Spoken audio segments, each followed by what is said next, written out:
ನಿಧಾನವಾಗಿ ಕೆಲವೊಂದು ತಿಳಿಸ್ತಾ ಹೋಗ್ತೇನೆ, ಕೆಲವೊಂದು ಮಾಡ್ತಾ ಹೋಗೋಣ.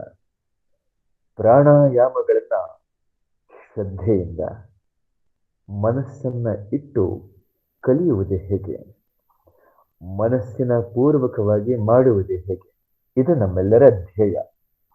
ಅರ್ಥ ಆಗ್ತಿದೆಯಲ್ಲ? Your understanding, right? Listening carefully. Very good. ಆ ಕೇಳಿಸಿಕೊಳ್ಳುವಿಕೆ, ಆ ನಿಮ್ಮ ಮುಗುಳ್ನಗೆ, ಆ ನಿಮ್ಮ ನಗುವಿನ ಮುಖ, ಸ್ಥಿರತೆಯ ದೇಹ, ಇದು ನಿಮ್ಮ ವಿದ್ಯೆಯನ್ನ ಇನ್ನೂ ವಿಶದಪಡಿಸ್ತಾ ಹೋಗುತ್ತೆ. ನೇರವಾಗಿ ಕೂತಿ ಕೈಗಳನ್ನ ಮೊಣಕೆಯ ಮೇಲೆ ಈ ಮುದ್ರೆಯಲ್ಲಿ ಕುಳಿತುಕೊಳ್ಳಿ. ಆಯ್ತಲ್ಲ?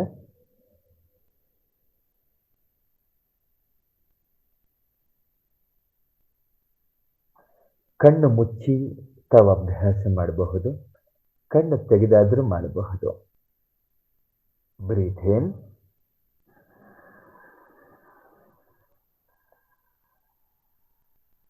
Breathe out. ಪೂರ್ಣವಾಗಿ ತೆಗೆದುಕೊಳ್ಳಿ. ಇನ್,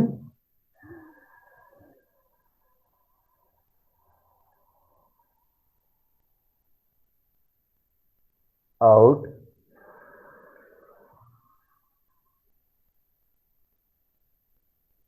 ಇನ್,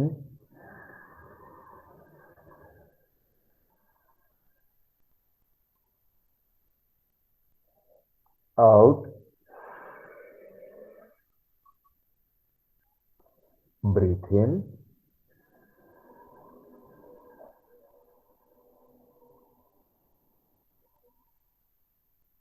breathe out.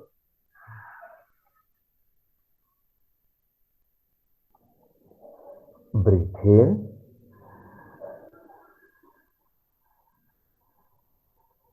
Breathe out. In ಮಾಡ್ತಾ ಇರಿ, ಒಳಗೆ ಹೋಗ್ತಾ ಇದೆ, ಹೋಗ್ತಾ ಇದೆ, ಹೋಗ್ತಾ ಇದೆ, ಹೋಗ್ತಾ ಇದೆ.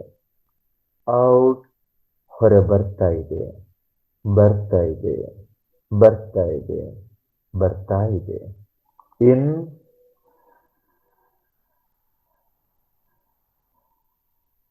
ಔಟ್,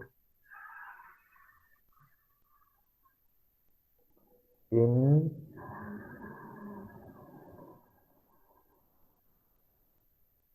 ಔಟ್, ಇನ್,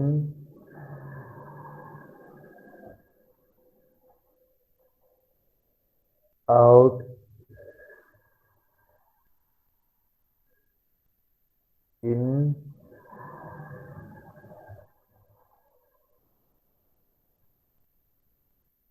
ಔಟ್, ಇನ್,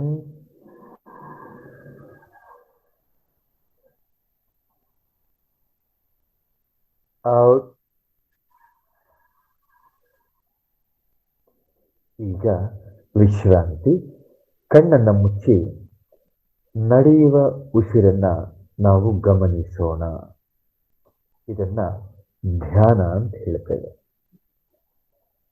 ಕಣ್ಣನ್ನು ಮುಚ್ಚುತ್ತೇವೆ, ತನ್ನ ಪಾಡಿಗೆ ತಾನು ನಡೆಯುವ ಶ್ವಾಸವನ್ನ ನಾವು ಧ್ಯಾನದಿಂದ ಗಮನಿಸ್ತೇವೆ.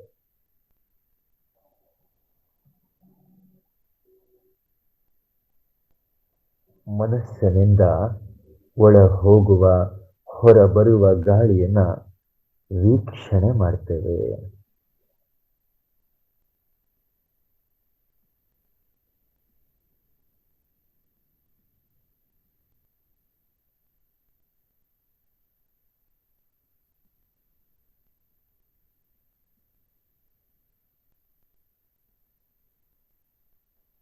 ಈ ವೀಕ್ಷಣೆ ಅನ್ನುವುದು ಅತ್ಯಂತ ಪ್ರಬುದ್ಧವಾದಂತಹ ಕಲೆ,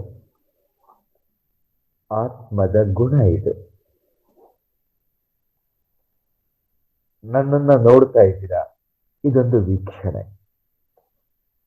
ನನ್ನ ಹೊರಗಡೆಯ ವಸ್ತುಗಳನ್ನ, ಸಂಗತಿಗಳನ್ನ, ಕ್ರಿಯೆಗಳನ್ನ ನಾವೆಲ್ಲರೂ ಕೂಡ ಚೆನ್ನಾಗೇ ನೋಡ್ತೇವೆ.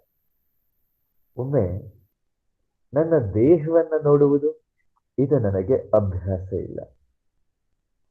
ನನ್ನ ಹೊಟ್ಟೆ ಹಸಿವನ್ನ ನೋಡುವುದು ನನಗೆ ಅಭ್ಯಾಸ ಇಲ್ಲ. ನನ್ನ ಮಾತನ್ನೇ ನಾನು ಗಮನಿಸುವುದು ನಮಗೆ ಅಭ್ಯಾಸ ಇಲ್ಲ. ನಮ್ಮ ಉಸಿರನ್ನೇ ನಾನು ನೋಡುವುದು ಪರಿಚಯವೇ ಇಲ್ಲ.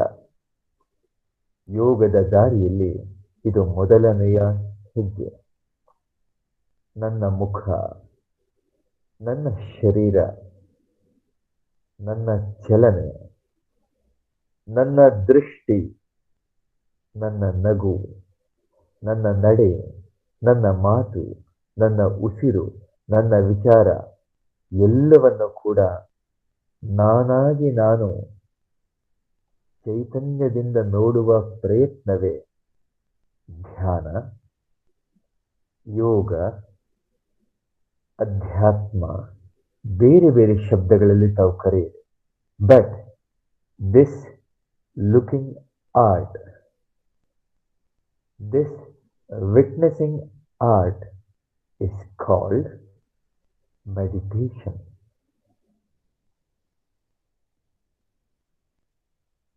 Just becoming a witness. ಸಾಕ್ಷಿಯಾಗುವುದು. ಎಲ್ಲದರ ಪ್ರತಿ ಅರ್ಥ ಆಗ್ತಿದೆ ಅಲ್ಲ? ಗುಡ್. ಎಲ್ಲದರ ಪ್ರತಿ, ಎಲ್ಲ ಕ್ರಿಯೆಗಳ ಪ್ರತಿ ಸ್ಥಿರವಾಗಿ ನಾನು ಸಾಕ್ಷಿಯಾಗುವುದು. ಈ ರೀತಿ ಯೋಗ ಪ್ರಾಣಾಯಾಮದಲ್ಲಿ ಆಧ್ಯಾತ್ಮಿಕವಾಗಿ ನಾವೆಲ್ಲರೂ ಪ್ರವೇಶ ಮಾಡಬಹುದಾ? ಇದು ನಮ್ಮೆಲ್ಲರ ಉದ್ದೇಶ. ಅಸಿಸ್ಟೆಂಟ್ ಯೋಗ ಟೀಚರ್ ಟ್ರೈನಿಂಗ್ ಪ್ರೋಗ್ರಾಮ್ ನಮ್ಮದು ನಡೀತಾ ಇದೆ. ನಿಮ್ಮೆಲ್ಲರನ್ನು ಕೂಡ ಯೋಗದಲ್ಲಿ ಅತ್ಯಂತ ಪ್ರಾವೀಣ್ಯರಾಗಿ, ಉತ್ತಮರಾಗಿ, ಕುಶಲರಾಗಿ ತಯಾರು ಮಾಡುವಂತಹ ವಿಧಾನ, ಪ್ರಯತ್ನ ನಮ್ಮೆಲ್ಲರದು ಕೂಡ ಆಗಿದೆ. ತಾವೆಲ್ಲರೂ ಕೂಡ ಹೇಗೆ ಯೋಗವನ್ನ ಕಲಿಬೇಕು ಅಂತ ಹೇಳಿದ್ರೆ, ಕೇವಲ ಒಂದಷ್ಟು ದಿನಗಳ ಕಾಲ ಪ್ರಾಣಾಯಾಮ ಯೋಗಗಳನ್ನ ತಿಳಿದುಕೊಳ್ಳೋದಷ್ಟೇ ಅಲ್ಲ. ನೀವು ಎಂಥ ಪರ್ಫೆಕ್ಟ್ ಟೀಚರ್ಸ್ ಆಗಬೇಕು ಅಂತ ಹೇಳಿದ್ರೆ, ವ್ಯಕ್ತಿತ್ವಗಳಾಗಬೇಕು ಅಂತ ಹೇಳಿದ್ರೆ, ನೀವು 10 ಜನಗಳಿಗೆ ತಿಳಿಸಿಕೊಳ್ಳಲಿಕ್ಕೆ ಸಶಕ್ತರಾಗಬೇಕು. You should become so perfect that you become ready to teach others. ಇದು ನಮ್ಮೆಲ್ಲರ ಉದ್ದೇಶ. ಭಸ್ತ್ರಿಕಾ ನಮ್ಮ ಶರೀರದಲ್ಲಿ ಆಮ್ಲಜನಕವನ್ನ ಹೆಚ್ಚು ಹೆಚ್ಚು ಕರ್ಕೊಂಡು ಹೋಗುತ್ತೆ. ಶ್ವಾಸಕೋಶದಲ್ಲಿ ಆಮ್ಲಜನಕವನ್ನ ಅತ್ಯಂತ ವಿಶದವಾಗಿ, ವಿಸ್ತಾರವಾಗಿ ತುಂಬುತ್ತೆ. ಶ್ವಾಸಕೋಶದ ಪರಿಚಯ ನಾವೆಲ್ಲರೂ ಕೂಡ ಮಾಡಿಕೊಳ್ಬೇಕು. ಗಾಳಿ ಎಷ್ಟು ಹೆಚ್ಚಾಗಿ ಒಳ ಹೋಗುತ್ತೆ, ಶರೀರಕ್ಕೆ ಆಮ್ಲಜನಕ ಅಷ್ಟು ಸಿಗುತ್ತೆ.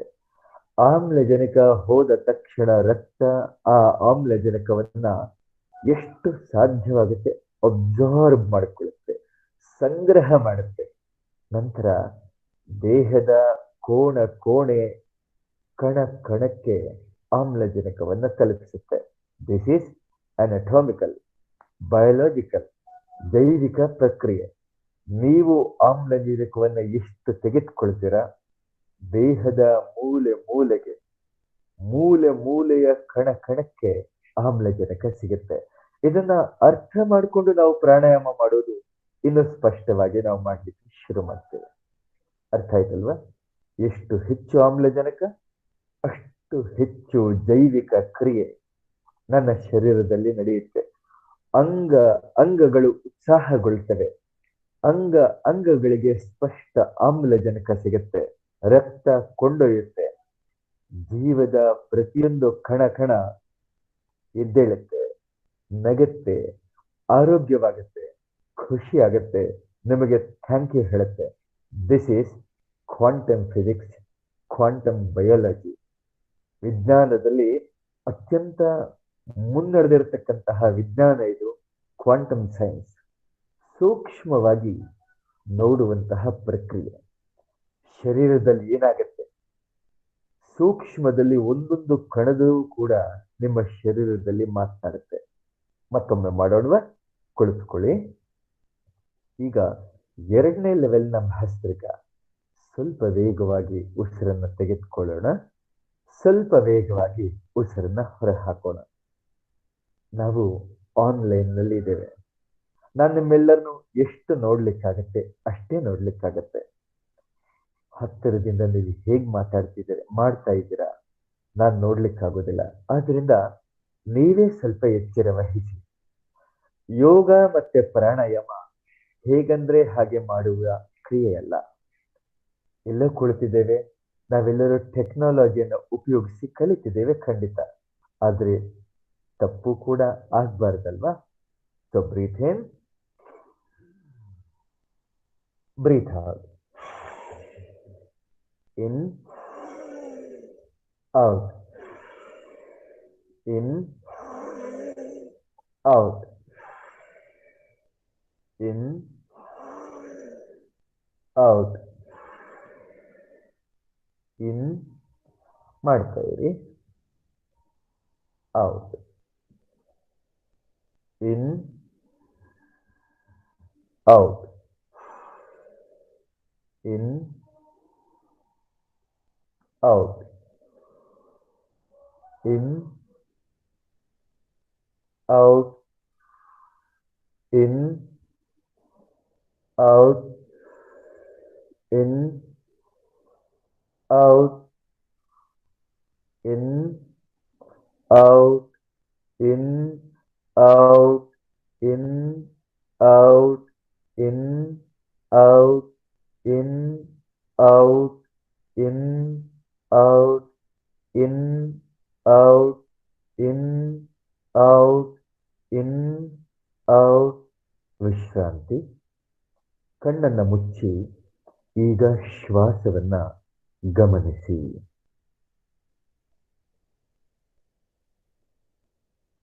ಈಗ ಪ್ರಯತ್ನವನ್ನ ಮಾಡಿರಿ. ತನ್ನ ಪಾಡಿಗೆ ಮೂಗಿನ ಹೊಳ್ಳೆಗಳಲ್ಲಿ ಗಾಳಿ ಹೋಗಲಿ, ತನ್ನ ಪಾಡಿಗೆ ಮೂಗಿನ ಹೊಳ್ಳೆಗಳಿಂದ ಗಾಳಿ ಹೊರಬರಲಿ. ನೀವು ವೀಕ್ಷಿಸಿ.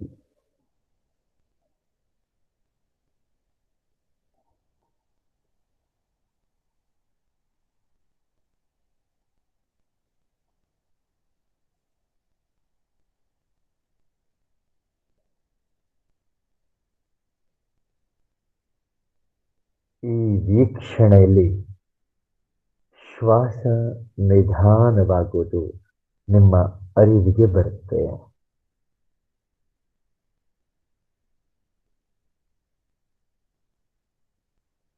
ಗುಡ್. ಮೂಗಿನ ಒಳಪದರವನ್ನ ಮುಟ್ಟಿ ಮುಟ್ಟಿ ಗಾಳಿ ಒಳ ಹೋಗುವುದು ನಿಮಗೆ ಗೊತ್ತಾಗುತ್ತೆ. Very good. ಹೀಗೆ ಧ್ಯಾನದಲ್ಲಿ ಮುಳುಗಿದಾಗ ಮನಸ್ಸು ಹೇಗೆ ಓಡಾಡುತ್ತೆ, ಮನಸ್ಸು ಎಷ್ಟು ವಿಚಾರಗಳನ್ನ ಮಾಡುತ್ತೆ, ಎಷ್ಟು ಕಡೆ ಹೋಗುತ್ತೆ, ಎಷ್ಟು ಕಡೆ ಬರುತ್ತೆ, ಇದು ನನಗೆ ತಿಳಿಯುತ್ತೆ.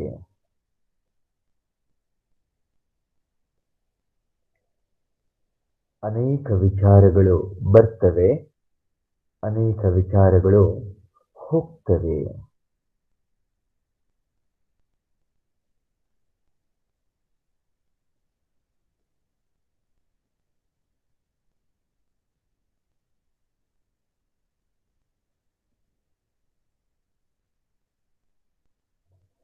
ಕಣ್ಣು ಮುಚ್ಚಿ ತಾವು ವೀಕ್ಷಣೆ ಮಾಡಿ. ಪ್ರಾಣಾಯಾಮಗಳ ಜೊತೆಗೆ ಧ್ಯಾನದ ಅಭ್ಯಾಸವನ್ನು ನಾವು ಮಾಡುತ್ತಿದ್ದೇವೆ.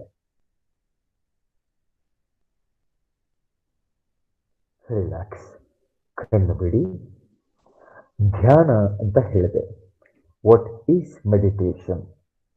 ಈಗ ನಾನು ಸ್ವಾಮೀಜಿಯಾಗಿ ನಿಮಗೆ ನೇರವಾಗಿ ಕುಳಿತುಕೊಳ್ಳಿ ಅಂತ ಹೇಳಿದೆ, ಕಣ್ಣನ್ನ ಮುಚ್ಚಿ ಅಂತ ಹೇಳಿದೆ, ಹಣೆಯ ಮಧ್ಯದಲ್ಲಿ ಒಳಗಡೆಯಿಂದ ನೋಡಿ ಅಂತ ಹೇಳಿದೆ. ಈ ರೀತಿ ಹಲವಾರು ಕ್ರಿಯೆಗಳನ್ನು ಹೇಳಿದೆ. ಉಸಿರನ್ನ ಗಮನಿಸಿ, ಬೆನ್ನನ್ನ ನೇರವಾಗಿ ಇಟ್ಕೊಳ್ಳಿ, ಮುಖವನ್ನ ನಗನಗ್ತಾ ಇರಿಸಿ, ಅಲ್ವಾ? ಆದರೆ ಅನೇಕ ವಿದ್ಯಾರ್ಥಿಗಳಿಗೆ, ಅನೇಕ ಅಭ್ಯಾಸಿಗಳಿಗೆ, ಸ್ವಾಮೀಜಿ ತುಂಬಾ ಪ್ರಯತ್ನ ಮಾಡ್ತೇನೆ, ಮನಸ್ಸೇ ನಿಲ್ಲೋದಿಲ್ವೇ ಅನ್ನುವ ಸಮಸ್ಯೆ. ಹೌದಲ್ಲ? ಪ್ರಾಣಾಯಾಮ ಮಾಡಬೇಕಾದ್ರೂ ಕೂಡ ಅಲ್ಲಿ ಇಲ್ಲಿ ನೋಡ್ತೇನೆ, ರೈಟ್? ಶರೀರ ಅಲುಗಾಡುತ್ತೆ, ಹೀಗೆ ಹೀಗೆ ಮಾಡುತ್ತೆ, ಕಾಲು ಬಿಡಬೇಕು ಅನ್ಸುತ್ತೆ.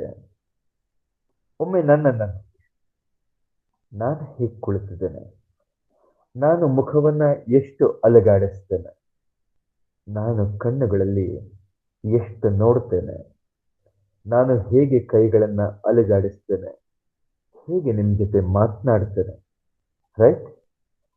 ನನ್ನನ್ನು ಕೇಳ್ತಾ ಕೇಳ್ತಾ ಸ್ವಲ್ಪ ಕಲಿಯಿರಿ, ಆದರೆ ನೋಡ್ತಾ ನೋಡ್ತಾ ಹೆಚ್ಚು ಕಲಿಯಿರಿ.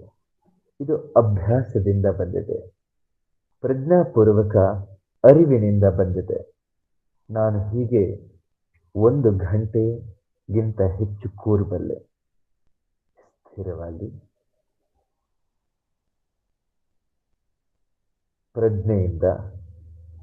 ಧ್ಯಾನದಲ್ಲಿ ಹೀಗೆ ಕೂರಬೇಕು ಅಂತಿಲ್ಲ, ಕೈ ಅಲುಗಾಡ್ತಿದ್ರೆ ಅದರ ಬಗ್ಗೆ ಅರಿವಿರಲಿ, ಮನಸ್ಸು ಕಣ್ಣು ಮುಚ್ಚಿದ್ರೆ ಅದರ ಬಗ್ಗೆ ಅರಿವಿರಲಿ, ಕಣ್ಣು ತೆಗಿಬೇಕು ಅನ್ನಿಸ್ದಾಗ ಅರಿವಿನಿಂದ ಮಾಡಿ.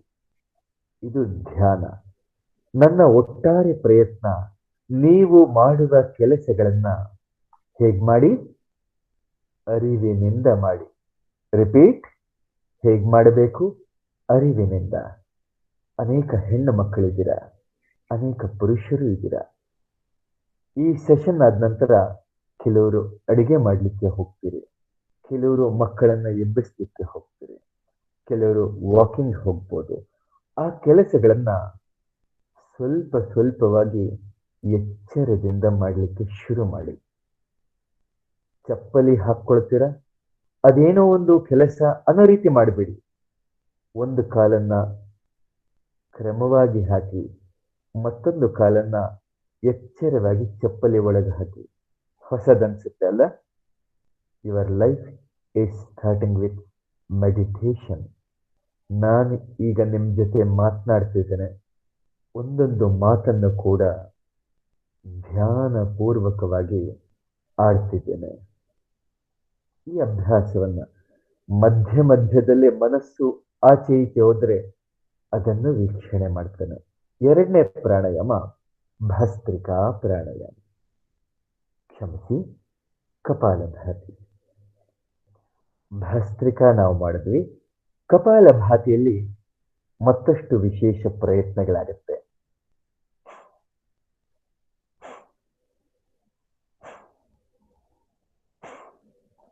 ನಾನು ಉಸಿರನ್ನ ಒತ್ತಡವಾಗಿ ಹೊರ ಹಾಕ್ತೇನೆ.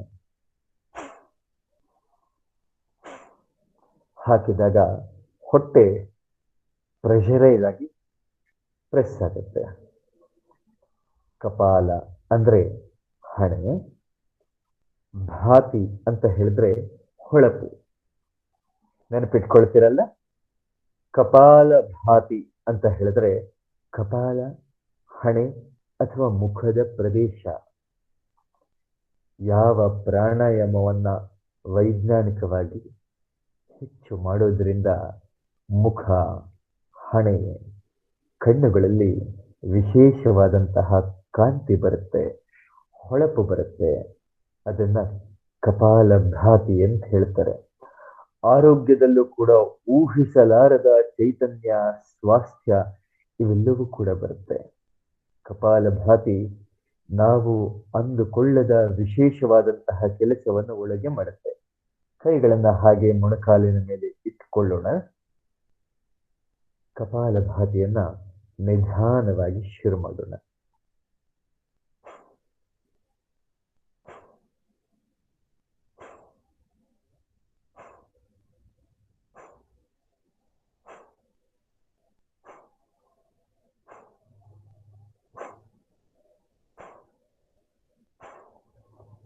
ಮಾಡ್ತಾ ಮಾಡ್ತಾ ನನ್ನ ಮಾತನ್ನ ಕೇಳ್ತಾ ಇರಿ, ಮಾಡ್ತಾ ಇರಿ. ಉಸಿರನ್ನ ಹೊರ ಹಾಕುವುದರ ಕಡೆ ಮಾತ್ರ ಗಮನ, ಒಳಗಡೆ ಹೋಗೋದು ತನ್ನ ಪಾಡಿಗೆ. ನಿಮ್ಮ ಗಮನ ಇಲ್ಲ. ನಿಮ್ಮ ಪ್ರಯತ್ನ ಕೇವಲ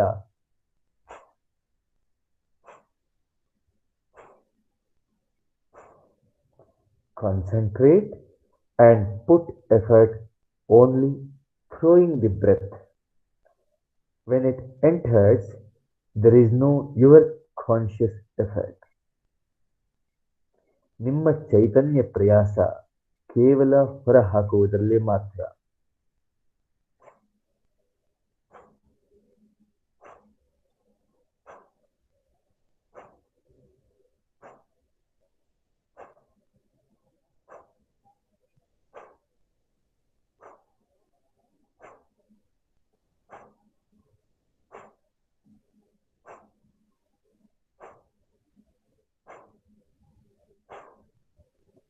ವಿಶ್ರಾಂತಿ.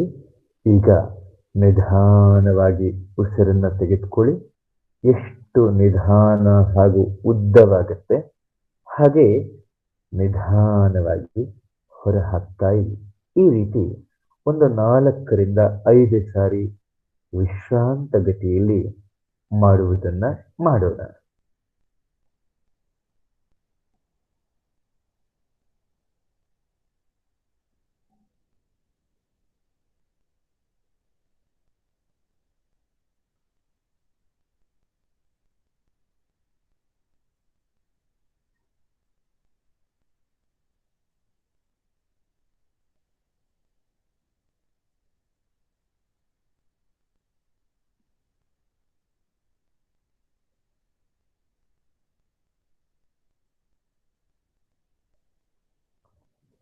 ಗಾಳಿ ಒಳಗೆ ಹೋಗ್ಬೇಕಾದಾಗ, ಹೇ ಪರಮೇಶ್ವರಿ, ಜಗತ್ತಿನ ಎಲ್ಲ ಸದ್ಗುಣಗಳು, ಒಳ್ಳೆಯ ಶಕ್ತಿಗಳು ಗಾಳಿಯ ಮೂಲಕ ನನ್ನ ಶರೀರವನ್ನ ಸೇರ್ತಿವೆ ಅನ್ನುವುದನ್ನ ಮನಸ್ಸಿನಲ್ಲಿ ಭಾವಿಸಿ.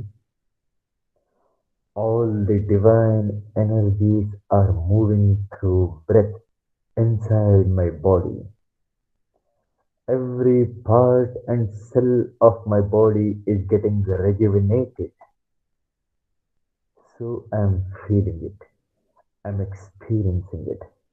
ನಾನು ಆ ಚಿಕ್ಕ ಚಿಕ್ಕ ಕ್ಷಣಗಳನ್ನ ಅನುಭವಿಸ್ತಾ ಇದ್ದೇನೆ. Very nice, very very nice. ಈ ಅನುಭವವನ್ನ ನಾವು ಹೆಚ್ಚು ಮಾಡಿಕೊಳ್ಳುತ್ತಾ ಹೋಗೋಣ. 3-4 ಬಾರಿ ಶ್ವಾಸವನ್ನ ದೀರ್ಘವಾಗಿ ತೆಗೆದುಕೊಳ್ಳುವ ಅಭ್ಯಾಸ ಆಗಿದೆ, ಬಿಟ್ಟಂತಹ ಅಭ್ಯಾಸ ಆಗಿದೆ. ನಾವು 2 ಪ್ರಾಣಾಯಾಮಗಳಿಗೆ ಸರಿಸುಮಾರಾಗಿ 30-35 ನಿಮಿಷಗಳವರೆಗೆ ಅಭ್ಯಾಸ ಮಾಡ್ತಾ ಬಂದಿದ್ದೇವೆ. ಕೆಲವೊಂದಷ್ಟು ಕೇಳ್ತಿದ್ದೇವೆ, ಕೆಲವೊಂದಷ್ಟು ವಿಚಾರಗಳನ್ನ ಕಲ್ತ್ಕೊಳ್ತಿದ್ದೇವೆ, 2 ಪ್ರಾಣಾಯಾಮಗಳನ್ನ ಮಾಡ್ತಿದ್ದೇವೆ. ಇಲ್ಲಿ ಮುಖ್ಯವಾಗಿ ಪ್ರಾಣಾಯಾಮದ ಸ್ಥಿತಿಯಲ್ಲಿ, ಕ್ರಿಯೆಯಲ್ಲಿ ಮನಸ್ಸು ಹೇಗಿರಬೇಕು ಅಲ್ವಾ? ನಾನು ಇಷ್ಟೊತ್ತು ಯಾಕೆ ತೆಗೆದುಕೊಳ್ತಾ ಇದ್ದೇನೆ? ಇವತ್ತಿನ ವಿಶೇಷವಾದಂತಹ ಕ್ಲಾಸ್ನ ಮಹತ್ವ ಏನು? ಪತಂಜಲಿಗಳು ಕ್ರಿಯೆಗಿಂತ ಹೆಚ್ಚು ಹಿಂದಿನ ಭಾವಗಳಿಗೆ ಮಹತ್ವವನ್ನ ನೀಡುತ್ತಾರೆ. ನೀವು ಕೈಗಳನ್ನ ಹೇಗೆ ಮಾಡ್ತಿದ್ದೀರಿ ಅದು ಮುಖ್ಯ ಅಲ್ಲ. ನೀವು ಯೋಗಾಸನವನ್ನ, ಪ್ರಾಣಾಯಾಮವನ್ನ ಅರ್ಧ ಗಂಟೆ ಮಾಡಿದ್ರಿ, 45 ನಿಮಿಷ ಮಾಡಿದ್ರಿ, ಇದು ಮುಖ್ಯವಲ್ಲ. 10 ನಿಮಿಷ ಮಾಡಿ, ಆದರೆ ಮನಸ್ಸಿನ ಭಾವ ಹೇಗಿದೆ? ನಿಮ್ಮ ತನ್ಮಯತೆ ಹೇಗಿದೆ? ನಿಮ್ಮ ಮುಖ ಆನಂದದಿಂದ ಕೂಡಿದೆಯಾ? ನಿಮ್ಮ ಹೃದಯ ಗದ್ಗದತೆಯಿಂದ ಇದೆಯಾ? ಜಗತ್ತಿನ ಪ್ರತಿ ಒಳ್ಳೆಯ ಭಾವನೆ ಇದೆಯಾ? ಮನುಷ್ಯರು, ಪಶು ಪಕ್ಷಿ ಪ್ರಾಣಿಗಳಿಗೆ ಒಳ್ಳೆಯ ಪ್ರೇಮ ಭಾವನೆಯನ್ನ ಹಂಚುತ್ತಾ ಇದೆಯಾ? ಹೊಸ ಅಲ್ವಾ? ಎಲ್ಲವೂ ಹೊಸದು. ನನ್ನ ಇವತ್ತಿನ ಕ್ಲಾಸ್ನಲ್ಲಿ ಇದೇ ಮುಖ್ಯ. ಪ್ರತಿಯೊಬ್ಬ ಯೋಗ ಶಿಕ್ಷಕನು ಆಧ್ಯಾತ್ಮಿಕನಾಗಬೇಕು. ಬಹಳಷ್ಟು ಜನ ಅಧ್ಯಾತ್ಮ ಅಂತ ಹೇಳಿದ್ರೆ ಮಕ್ಕಳಾದ ಮೇಲೆ, ಮೊಮ್ಮಕ್ಕಳಾದ್ಮೇಲೆ, ಆಮೇಲೆ ದೇವರ ವಿಷಯವನ್ನ ನೋಡೋಣ, ಮುದುಕರಾದ ಮೇಲೆ ಧ್ಯಾನ ಏಕಾಗ್ರತೆಯನ್ನ ಕಲಿಯೋಣ. ಇದರಲ್ಲಿ ಸ್ವಲ್ಪವೂ ಅರ್ಥ ಇಲ್ಲ.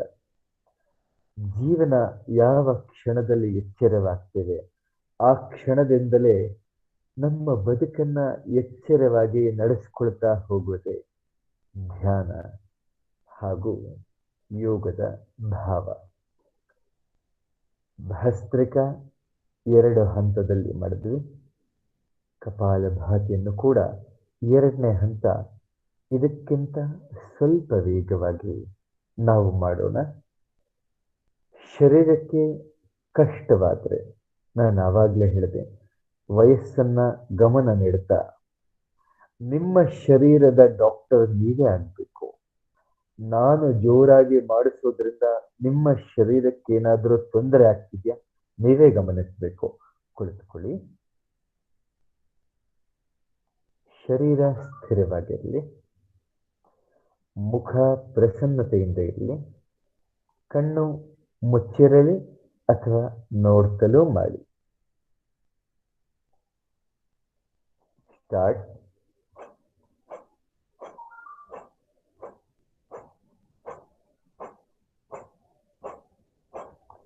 ಮೊದಲಿಗಿಂತ ಸ್ವಲ್ಪ ವೇಗವಾಗಿ ಹೊರ ಹಾಕ್ತಿದ್ದೇನೆ.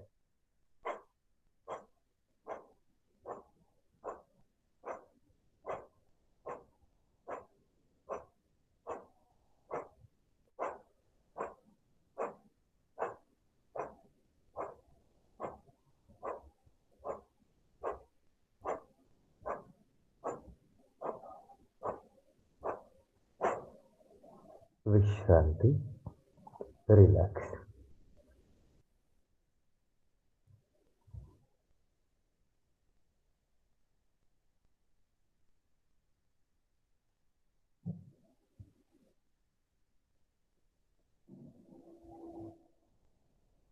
ಈಗ ಗಾಳಿಯ ಒಂದೊಂದು ಕಣವನ್ನು ಕೂಡ ಧ್ಯಾನಿಸಿ.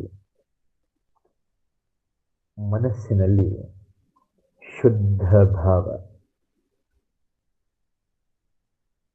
ಆ ಶುದ್ಧತೆಯ ಹಿಂದಿನ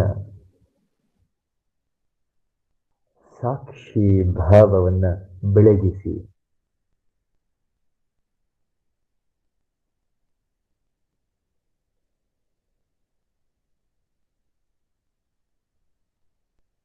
ಗಾಳಿ ತನ್ನ ಪಾಡಿಗೆ ತಾನು ಒಳ ಹೋಗ್ತಾ ಇದೆ, ಹೋಗ್ತಾ ಇದೆ, ಹೋಗ್ತಾ ಇದೆ. ನೀವು ಆ ಗಾಳಿಯನ್ನ ನೋಡ್ತಾ ಇದ್ದೀರಿ. ನೀವು ತೆಗೆದುಕೊಳ್ಳೋದು ಬೇಡಿ, ಕೇವಲ ನೋಡಿ. ಹಾಗೆ ಒಳಗಡೆಯಿಂದ ಹೊರ ಹಾಕುವ ಪ್ರಯತ್ನದಲ್ಲಿ ಹೊರ ಬರ್ತಿದೆ, ಬರ್ತಿದೆ, ಬರ್ತಿದೆ, ಬರ್ತಿದೆ. ಈ ರೀತಿ ಒಂದಷ್ಟು ಸಾರಿ ಮಾಡೋಣ.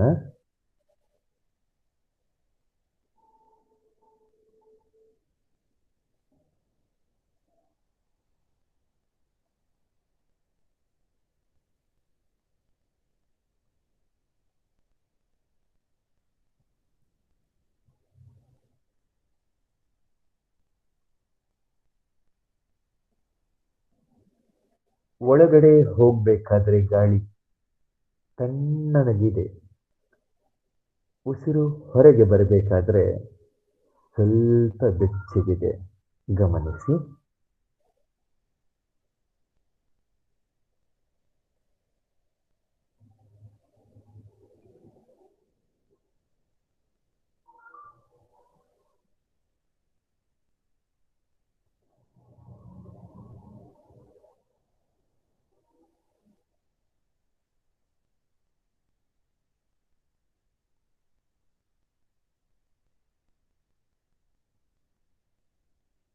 ಮೂಗಿನ ಹಾಗೂ ಗಂಟಲ ಒಳಪದರದ ಸ್ಪರ್ಶದ ಕಡೆ ಗಮನ ಕೊಡಿ.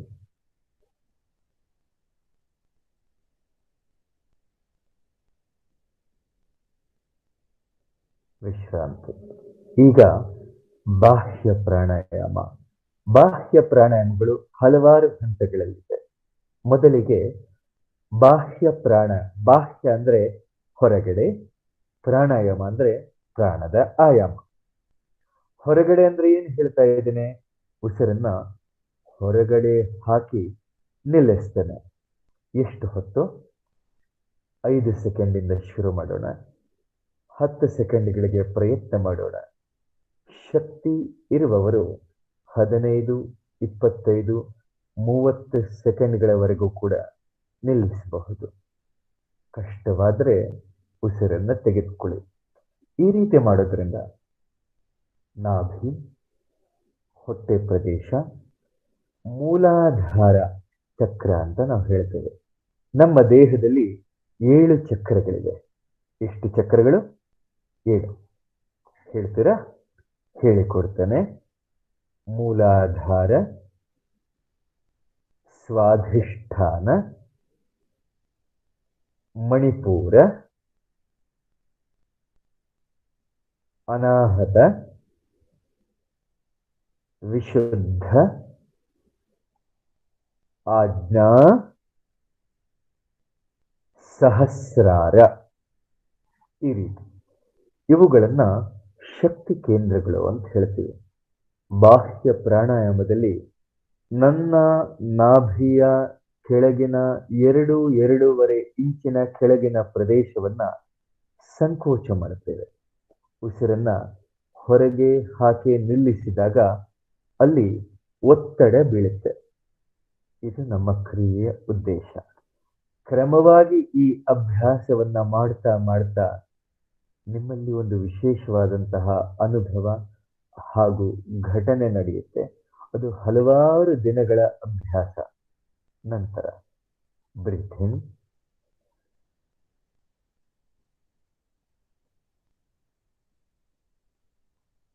ಈಗ ಪೂರ್ಣವಾಗಿ ಹೊರ ಹಾಕೋಣ. Breathe out. ಸ್ಟಾಪ್. ತೆಗೆದುಕೋಬೇಡಿ. ನಿಮಗೆ ಎಷ್ಟು ಹೊತ್ತು ಆಗುತ್ತೆ ಅಷ್ಟು ಹೊತ್ತು.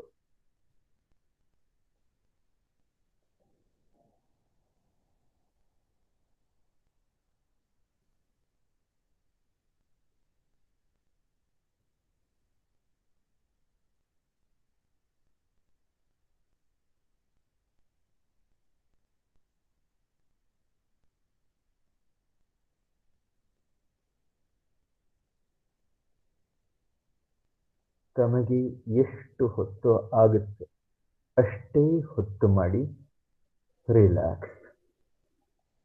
ಉದ್ದನೆಯ ಉಸಿರು ನಡೆಯಲಿ, ಉದ್ದನೆಯ ಪ್ರಶ್ವಾಸ ನಡೆಯಲಿ.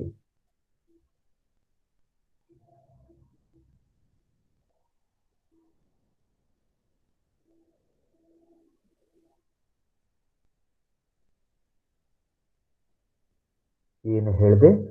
ಉದ್ದವಾದಂತಹ ಶ್ವಾಸ ಹಾಗೂ ನಿಧಾನವಾಗಿ ಉದ್ದವಾದಂತಹ ಪ್ರಶ್ವಾಸ. ಮುಖದಲ್ಲಿ ಹಸನ್ಮುಖತೆ ಇರಲಿ. ಮನಸ್ಸಿನಲ್ಲಿ ದೇವರ ಪ್ರತಿ, ಜಗತ್ತಿನ ಪ್ರತಿ, ಪ್ರಕೃತಿಯ ಪ್ರತಿ, ಜನರ ಪ್ರತಿ, ಪಶು ಪಕ್ಷಿ ಪ್ರಾಣಿಗಳ ಪ್ರತಿ, ವೃಕ್ಷ ವನಸ್ಪತಿ ಗಿಡ ಮೂಲಿಕೆಗಳ ಪ್ರತಿ, ಎಲ್ಲದರ ಪ್ರತಿ ಪ್ರೇಮವಿರಲಿ, ಭಾವವಿರಲಿ, ಕೃತಜ್ಞತೆ ಇರಲಿ.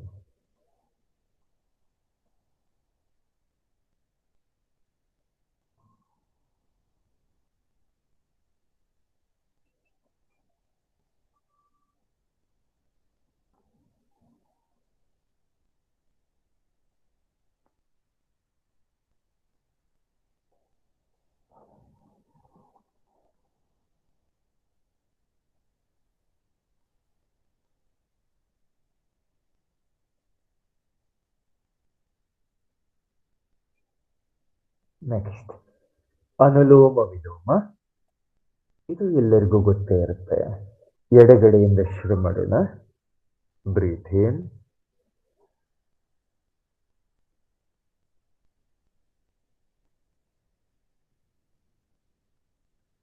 ಬಲಗಡೆಯಿಂದ ಬಿಡೋಣ. Breathe out.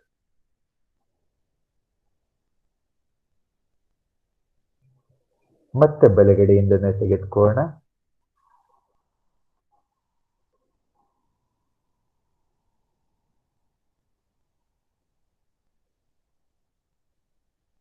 ಎಡಗಡೆಯಿಂದ ಬಿಡೋಣ.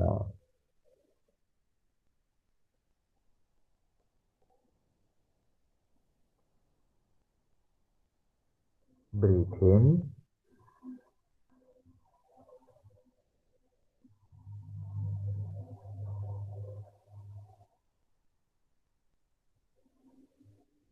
ಬಲಗಡೆಯಿಂದ ಬ್ರೀತ್ ಔಟ್.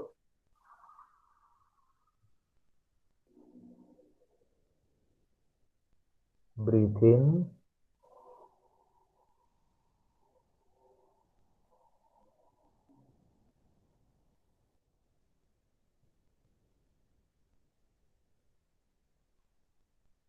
ಎಡಗಡೆಯಿಂದ breathe out.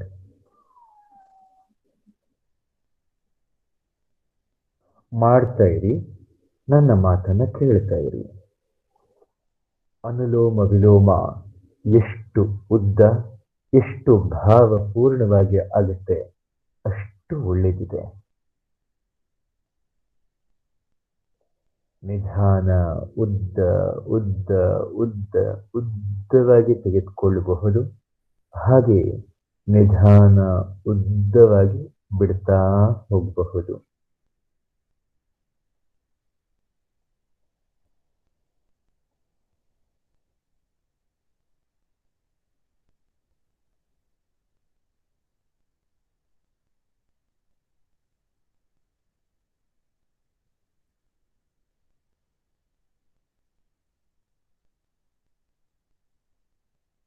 ಮಾಡ್ತಾ ಇರಿ, ಮಾಡ್ತಾ ಇರಿ. ಅನುಲೋಮ ವಿಲೋಮ ಶರೀರಕ್ಕೆ ಒಂದು ಬ್ಯಾಲೆನ್ಸ್ ಅನ್ನ ಕೊಡುತ್ತೆ, ಒಂದು ಸಮತೋಲನ ದೃಷ್ಟಿಕೋನ, ಶಕ್ತಿಗಳನ್ನ ಸಮ ಮಾಡುತ್ತೆ. ಶರೀರದ ಸೂಕ್ಷ್ಮ ಪ್ರದೇಶಗಳನ್ನ ಸ್ವಸ್ಥ ಮಾಡುತ್ತೆ. ತಲೆ, ಕಣ್ಣುಗಳು, ಕಿವಿ, ಮೂಗಿನ ಸೂಕ್ಷ್ಮ ಸೂಕ್ಷ್ಮ ಪ್ರದೇಶಗಳಿಗೆ ಆಮ್ಲಜನಕವನ್ನ ಪ್ರವಾಹ ಮಾಡಿಸಿ ಅಲ್ಲಿ ಆರೋಗ್ಯವನ್ನ ಕೂಡಿಸುತ್ತೆ.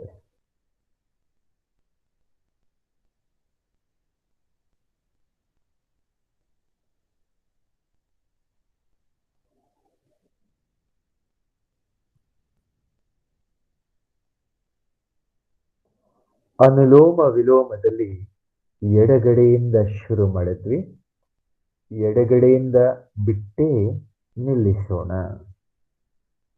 ಇಷ್ಟನ್ನ ನೆನಪಿಟ್ಟುಕೊಳ್ಳಿ.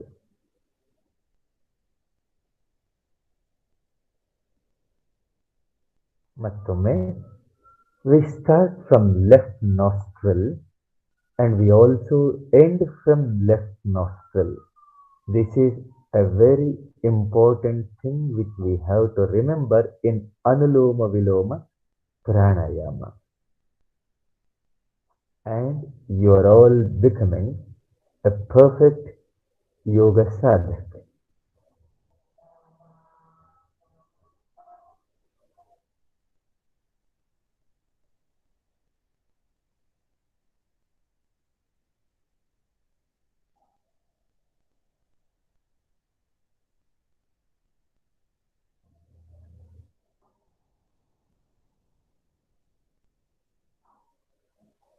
ವಿಶ್ರಾಂತಿ, ಎಡಗಡೆಯಿಂದ ಬಿಟ್ಟು ವಿಶ್ರಮಿಸೋಣ. ಈ 4 ಪ್ರಾಣಾಯಾಮಗಳ ಅಭ್ಯಾಸ ಬಹಳಷ್ಟು ವಿಚಾರಗಳೊಂದಿಗೆ ಮಾಡಿದ್ವಿ. ಆದ ಕಾರಣ 1 ಗಂಟೆ ಆಯಿತು. ಮುಂದಿನ ತರಗತಿಯಲ್ಲಿ ಸ್ವಲ್ಪ ಬೇಗ ಅಭ್ಯಾಸವನ್ನು ತೆಗೆದುಕೊಂಡು ಹೋಗೋಣ. ಇವತ್ತಿನ ಪ್ರಾಣಾಯಾಮದ ಅಭ್ಯಾಸದ ಜೊತೆಗೆ ನಾವೆಲ್ಲರೂ ಕೂಡ ಯಾರೆಲ್ಲರೂ ಕೂಡ ತಾವೆಲ್ಲರೂ ಕುಳಿತಿದ್ದೀರಿ, ತಮ್ಮೆಲ್ಲರಿಗೂ ಪತಂಜಲಿಗಳ ಯೋಗ ಸೂತ್ರಗಳ ಅಭ್ಯಾಸವನ್ನ, ಜ್ಞಾನವನ್ನ ನೀಡಬೇಕು ಅಂತ ಹೇಳಿ ನಾವು ಅಂದ್ಕೊಂಡಿದ್ದೇವೆ. ಮಹರ್ಷಿ ಪತಂಜಲಿಗಳು ಅತ್ಯಂತ ವೈಜ್ಞಾನಿಕ ಋಷಿಗಳು. He is a scientist in spirituality. ಅಧ್ಯಾತ್ಮದಲ್ಲಿ ಅವರೊಬ್ಬ ವಿಜ್ಞಾನಿಗಳು. ಜೀವನದಲ್ಲಿ ಚಿಕ್ಕ ಚಿಕ್ಕ ಪರಿವರ್ತನೆಗಳು ಮಾಡೋದ್ರಿಂದ ಬದುಕಿನಲ್ಲಿ ಏನು ನಗು ಬರಬಹುದು, ಜೀವನದ ಉದಯ ಹೇಗಾಗಬಹುದು, ಜೀವನದಲ್ಲಿ ಸತ್ಯದ ಆವಿಷ್ಕಾರ ಹೇಗಾಗಬಹುದು, ಉತ್ತಮ ಉತ್ತಮ ಸಂತೋಷ ಸುಖಗಳನ್ನ ಹೇಗೆ ಪಡಿಬಹುದು ಅನ್ನುವ ದಿಕ್ಕಿನಲ್ಲಿ ಮಹರ್ಷಿ ಪತಂಜಲಿಗಳು ಚಿಕ್ಕ ಚಿಕ್ಕ ಸೂತ್ರಗಳಲ್ಲಿ ಹೇಗೆ ಮಾತನಾಡಿದ್ದಾರೆ. ಜ್ಞಾನದ ಭಂಡಾರವನ್ನ ವೇದಗಳು ಅಂತ ಹೇಳುತ್ತೇವೆ. ಕಾಲಕ್ರಮದಲ್ಲಿ ಪೂಜೆ, ಮಂತ್ರ, ಮದುವೆ, ಮುಂಜಿಗಳಿಗೆ ಸೀಮಿತ ಆಗೋಯ್ತು ವೇದ ಮಂತ್ರಗಳು. ಆದರೆ ವೇದ ಮಂತ್ರಗಳ ಅರ್ಥ ಇಲ್ಲಿಗೆ ನಿಲ್ಲೋದಿಲ್ಲ. ವೇದ ಅಂತ ಹೇಳಿದ್ರೆ ಜ್ಞಾನವಷ್ಟೇ. ಅದು ಒಂದು ಸಮುದಾಯ ಅಥವಾ ಯಾವುದೋ ಒಂದು ಪಂಗಡಕ್ಕೆ ಸೀಮಿತವಾದಂತಹ ಜ್ಞಾನ ಮಾತ್ರ ಅಲ್ಲ. ಪ್ರತಿಯೊಬ್ಬ ಮನುಜ ಮಾತ್ರ ಕಲಿಬಹುದು, ಅರ್ಥ ಮಾಡಿಕೊಳ್ಳಬಹುದು, ಅದರ ಅರ್ಥವನ್ನ ಜೀವನದಲ್ಲಿ ಇರಿಸಬಹುದು, ಅಳವಡಿಸಿಕೊಳ್ಳಬೇಕು ಅನ್ನುವ ಉದ್ದೇಶದಲ್ಲೇ ಮಂತ್ರಗಳನ್ನ ಋಷಿಗಳು ಕಂಡುಕೊಂಡ್ರು. ಹೇಗೆ ಕಂಡುಕೊಂಡ್ರು? ಧ್ಯಾನದ ಉಚ್ಛ್ರಾಯ ಸ್ಥಿತಿಯಲ್ಲಿ ಋಷಿಗಳು ಕುಳಿತರು. ಆ ಸ್ಥಿತಿಯಲ್ಲಿ ಭಗವಂತನ ಪ್ರಸಾದದಿಂದ ಜ್ಞಾನ ಅವರ ಕಿವಿಗಳಿಗೆ ಕೇಳಿಸಲ್ಪಟ್ಟಿತು. ಆ ಕೇಳಿಸಿಕೊಂಡಂತಹ ಜ್ಞಾನವನ್ನ ಋಷಿಗಳು, ಜ್ಞಾನಿಗಳು, ಯೋಗಿಗಳು ಮನುಷ್ಯನ ಪರೋಪಕಾರಕ್ಕಾಗಿ, ಮನುಷ್ಯನ ಒಳ್ಳೆಯದಕ್ಕಾಗಿ, ಅವನ ಜೀವನ ಉತ್ಥಾನಕ್ಕಾಗಿ ವೇದಗಳಲ್ಲಿ ನೀಡಿದ್ರು. ಆದರೆ ಅದನ್ನ ತಿಳಿದುಕೊಳ್ಳದೆ ಬಹಳ ದೂರ ಬರ್ತಾ ನಾವು ಅದರ ಸಂಬಂಧವೇ ಇಲ್ಲವೇನೋ, ಸಂಸ್ಕೃತ ಯಾರದೋ ಭಾಷೆ ಅನ್ನುವ ಹಾಗೆ ನಾವು ಆಗ್ಬಿಟ್ಟಿದ್ದೇವೆ.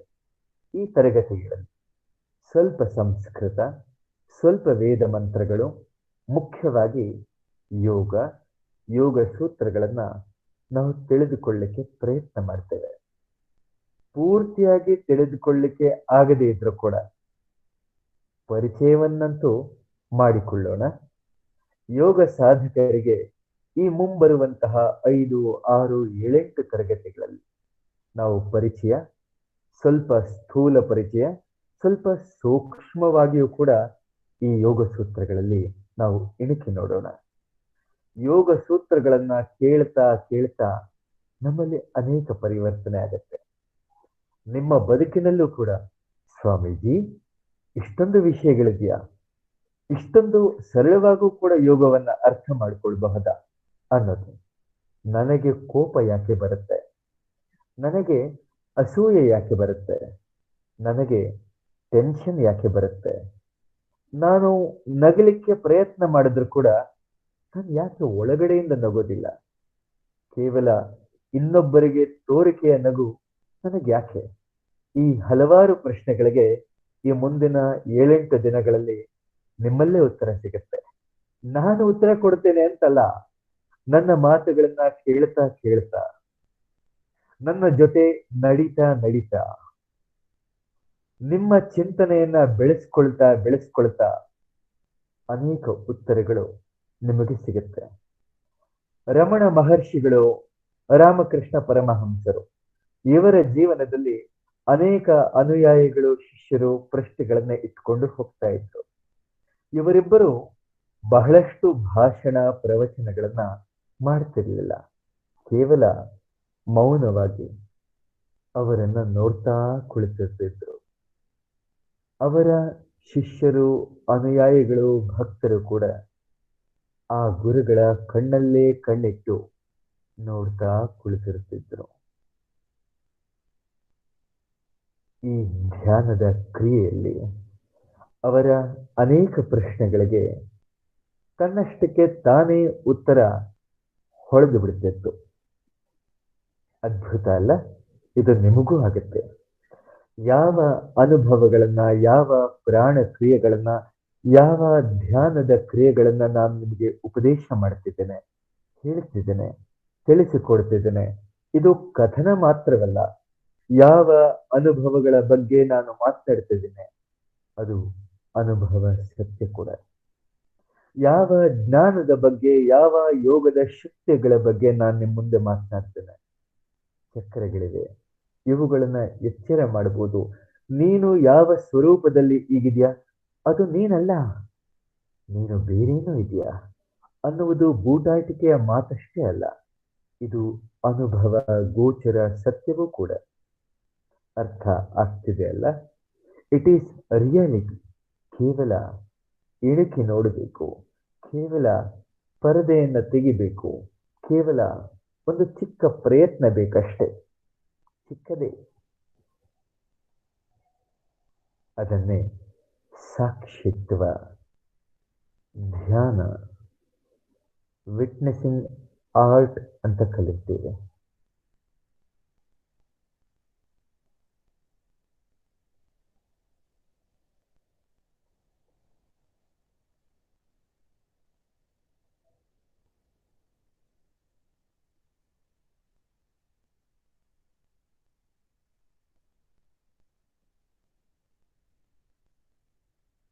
ಹೀಗೆ ಪತಂಜಲಿಗಳು ಮಾತನಾಡ್ತಾರೆ.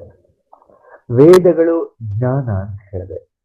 ಮನುಷ್ಯ ಹೇಗೆ ಬದುಕಬೇಕು, ಹೇಗೆ ಚಿಂತನೆ ಮಾಡಬೇಕು, ಹೇಗೆ ಊಟ ಮಾಡಬೇಕು, ಊಟವನ್ನ ಯಾವಾಗ ಹೇಗೆ ಮಾಡಬೇಕು, ಜೀವನದಲ್ಲಿ ಯಾವ ಯಾವ ವಿಚಾರಗಳಿಗೆ ಮಹತ್ವ ನೀಡಬೇಕು, ಯಾವ ಯಾವ ವಿಚಾರಗಳಿಗೆ ಮಹತ್ವದ ಅವಶ್ಯಕತೆ ಇಲ್ಲ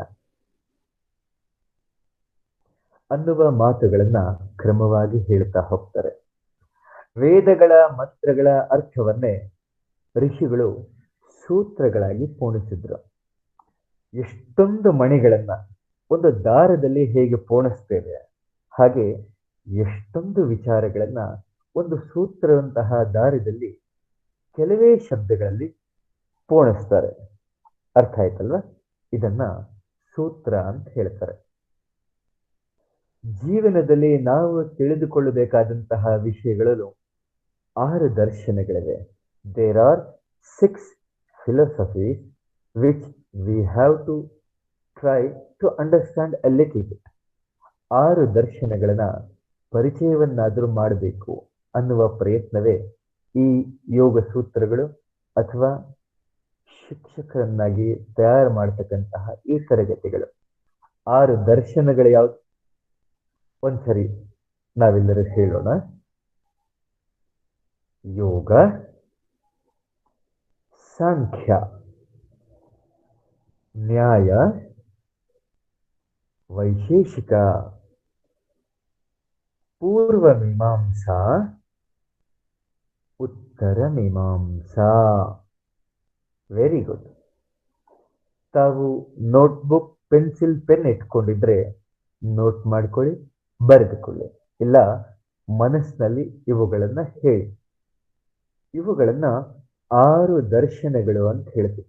ನಾನು ಆವಾಗಲೇ ಹೇಳಿದ್ನಲ್ಲ, ಹೇಗೆ ನಡಿಬೇಕು, ಹೇಗೆ ಚಿಂತನೆ ಮಾಡಬೇಕು, ಹೇಗೆ ನೋಡಬೇಕು, ಹೇಗೆ ಮಾತನಾಡಬೇಕು, ಹೇಗೆ ವ್ಯವಹರಿಸಬೇಕು, ಹೇಗೆ ಜೀವನವನ್ನ ನಡೆಸ್ಕೊಳ್ತಾ ಹೋಗ್ಬೇಕು ಅನ್ನುವ ಚಿಕ್ಕ ಚಿಕ್ಕ ಸೂತ್ರಗಳನ್ನ ಈ ದರ್ಶನಗಳು ನಮಗೆ ಹೇಳ್ತಾ ಹೋಗ್ತವೆ. ಎಷ್ಟೋ ವಿಷಯಗಳಲ್ಲಿ ನಮ್ಮ ಪರಿಚಯವೇ ಇಲ್ಲ, ನಮ್ಮ ಗಮನವೇ ಇಲ್ಲ. ಸ್ವಾಮೀಜಿ, ಇವೆಲ್ಲದಕ್ಕೂ ಗಮನ ನೀಡಬೇಕಾ ಅನ್ನುವ ಪ್ರಶ್ನೆ ಕೂಡ ಬರುತ್ತೆ. ಆದ್ರೆ ಯೋಗ ದೊಡ್ಡ ದೊಡ್ಡ ಕ್ರಿಯೆಗಳ ಪ್ರತಿ ಎಚ್ಚರ ಅಲ್ಲ, ಜೀವನದ ಸಣ್ಣ ಸಣ್ಣ ಸಂಗತಿಗಳ ಪ್ರತಿ ಎಚ್ಚರವಾಗಿ ಬದುಕುವ ರೀತಿ. ಎಲ್ಲಿ ನನಗೆ ಕೋಪ ಬರುತ್ತೆ, ಎಲ್ಲಿ ನಾನು ಮಕ್ಕಳ ಜೊತೆ ವಿಪರೀತವಾಗಿ ನಡ್ಕೊಳ್ತೇನೆ, ಎಲ್ಲಿ ವ್ಯವಹಾರದಲ್ಲಿ ಅಪೇಕ್ಷೆಗಳಿಂದ ಬದುಕ್ತೇನೆ, ಎಲ್ಲಿ ವ್ಯವಹಾರಗಳಲ್ಲಿ ಆನಂದದಿಂದ ಬದುಕ್ತೇನೆ, ಈ ರೀತಿ 6 ದರ್ಶನಗಳನ್ನ ಹೀಗೆ ವಿಂಗಡಣೆ ಮಾಡ್ತಾರೆ. ನಮ್ಮ ಈ ತರಗತಿಗಳ ಉದ್ದೇಶ 6ಗಳಲ್ಲಿ ಒಂದನ್ನ ಪರಿಚಯ ಮಾಡಿಕೊಳ್ಳೋದು. ಒಂದು ದರ್ಶನವನ್ನ ತಿಳಿದುಕೊಳ್ಳಿಕ್ಕೆ ಕೆಲವರಿಗೆ 4 ತಿಂಗಳಾಗತ್ತೆ, ಕೆಲವರಿಗೆ 6-7 ತಿಂಗಳಾಗತ್ತೆ. ನಾವು 6-7 ತರಗತಿಗಳಲ್ಲಿ ಅವುಗಳ ಪರಿಚಯ, ಅವುಗಳ ಸ್ವರೂಪ ಏನು, ಅವುಗಳಲ್ಲಿ ಯಾವ ರೀತಿಯ ಶಬ್ದಗಳು ಬರುತ್ತೆ, ನಾನು ತಿಳಿದುಕೊಳ್ಳೋದ್ರಲ್ಲಿ ನನಗೆ ಅರ್ಥ ಆಗತ್ತಾ, ನಾನು ತಿಳಿದುಕೊಳ್ಳೋದ್ರಿಂದ ನನಗೆ ಪ್ರಯೋಜನ ಇದೆಯಾ, ನನ್ನ ದೈನಂದಿಕ ದಿನಚರಿಯಲ್ಲಿ ಈ ದರ್ಶನಗಳ ಮಹತ್ವ ಏನು, ಇವುಗಳನ್ನ ಪರಿಚಯ ಮಾಡ್ಕೊಳ್ತಾ ಹೋಗೋಣ. ದರ್ಶನ ಅಂತ ಹೇಳಿದ್ರೆ, ದರ್ಶನ ಅಂತ ಹೇಳಿದ್ರೆ ಅದೊಂದು ಬೆಳಕಿದ್ದ ಹಾಗೆ, ಅದೊಂದು ದೀಪ ಇದ್ದಾಗೆ. ಕೈಯಲ್ಲಿ ದೀಪವಿದ್ರೆ ಏನಾಗತ್ತೆ? ಎದುರುಗಡೆ ಬಾಗಿಲಿದೆಯಾ ಅಥವಾ ಗೋಡೆ ಇದೆಯಾ? ನನ್ನ ಎದುರುಗಡೆ ಬಾಗಿಲಲ್ಲಿ ನಾನು ಹೋಗಬಹುದಾ ಅಥವಾ ಎಡಗಡೆ ಬಲಗಡೆ ಬಂದು ನಾನು ಹೋಗಬೇಕಾ? ಯಾವಾಗ? ದೀಪ ಕೈಯಲ್ಲಿದ್ದಾಗ. ಎದುರುಗಡೆ ಇರ್ತಕ್ಕಂಥದ್ದು ಮನುಷ್ಯನ ಅಥವಾ ಮರದ ಕಂಬವು? ಅಲ್ವಾ? ಯಾವಾಗ? ದೀಪ ಇದ್ದಾಗ. ದೀಪ ಇರ್ಲಿಲ್ಲ ಅಂತ ಹೇಳಿದ್ರೆ ಅದು ಇದ್ರು ಇಲ್ಲದೆ ಇದ್ರು ಅದು ಮರವಾಗೂ ಕಾಣಬಹುದು ಅಥವಾ ಮನುಷ್ಯನಾಗೂ ಕಾಣಬಹುದು. ಜೀವನ ಅಜ್ಞಾನದಿಂದ ಇರುತ್ತೆ. ಆದ್ರಿಂದ ದರ್ಶನ ಅನ್ನೋದು ಏನ್ ಅರ್ಥ ಆಯ್ತು? ದರ್ಶನ ಅನ್ನೋದು ಅದೊಂದು ದೀಪ. ದರ್ಶನ ಅನ್ನೋದು ಅದೊಂದು ಬೆಳಕಿದ್ದ ಹಾಗೆ. ಜೀವನದಲ್ಲಿ ಹೇಗೆ ನಡಿಬೇಕು, ಹೇಗೆ ಒಂದೊಂದು ಹೆಜ್ಜೆ ಇಡಬೇಕು ಅನ್ನುವುದನ್ನ ಅದು ತೋರಿಸ್ತಾ ಹೋಗುತ್ತೆ. ಈ ದರ್ಶನ ಸೂತ್ರಗಳು ನಾ ಹೇಳದ್ನಲ್ಲ, ಹೇಗೆ ಮಾತನಾಡಬೇಕು, ಹೇಗೆ ನೋಡಬೇಕು, ನೋಡುವ ಮಾತನಾಡುವ ಹಿಂದೆ ನೀನು ಹೇಗೆ ಇರಬೇಕು ಅನ್ನೋದನ್ನ ತೋರಿಸ್ತಾ ಹೋಗುತ್ತೆ. ಪತಂಜಲಿಗಳು ಅತ್ಯಂತ ವೈಜ್ಞಾನಿಕವಾಗಿ ಈ ಸೂತ್ರಗಳನ್ನ ಪೂರ್ಣಿಸಿದ್ರು, ಕ್ರಮಬದ್ಧವಾಗಿ ಇಟ್ರು. ಇದನ್ನ ಯೋಗ ದರ್ಶನ ಅಂತ ಹೇಳಿದ್ರು. ಯೋಗ ದರ್ಶನ ಹೇಳಿ. ಗುಡ್. ಇವುಗಳನ್ನ ಯೋಗ ಸೂತ್ರಗಳು ಅಂತ ಕೂಡ ಹೇಳ್ತೇವೆ. ಹೇಳಿ, ಯೋಗ ಸೂತ್ರಗಳು. Very good. ಯೋಗ ಸೂತ್ರಗಳನ್ನ ವಿಭಾಗವಾಗಿ ಪತಂಜಲಿಗಳು ಹೇಳಿಕೊಟ್ರು. ನಾವೀಗ ಪಾಠ ಮಾಡಬೇಕು. ನಾನು ನಿಮಗೆ ಪ್ರಾಣಾಯಾಮ ಹೇಳಿಕೊಡ್ಬೇಕು, ಯೋಗಾಸನ ಹೇಳ್ಕೊಡ್ಬೇಕು. ಹೇಗೆ ಹೇಳ್ಕೊಡ್ತೇನೆ?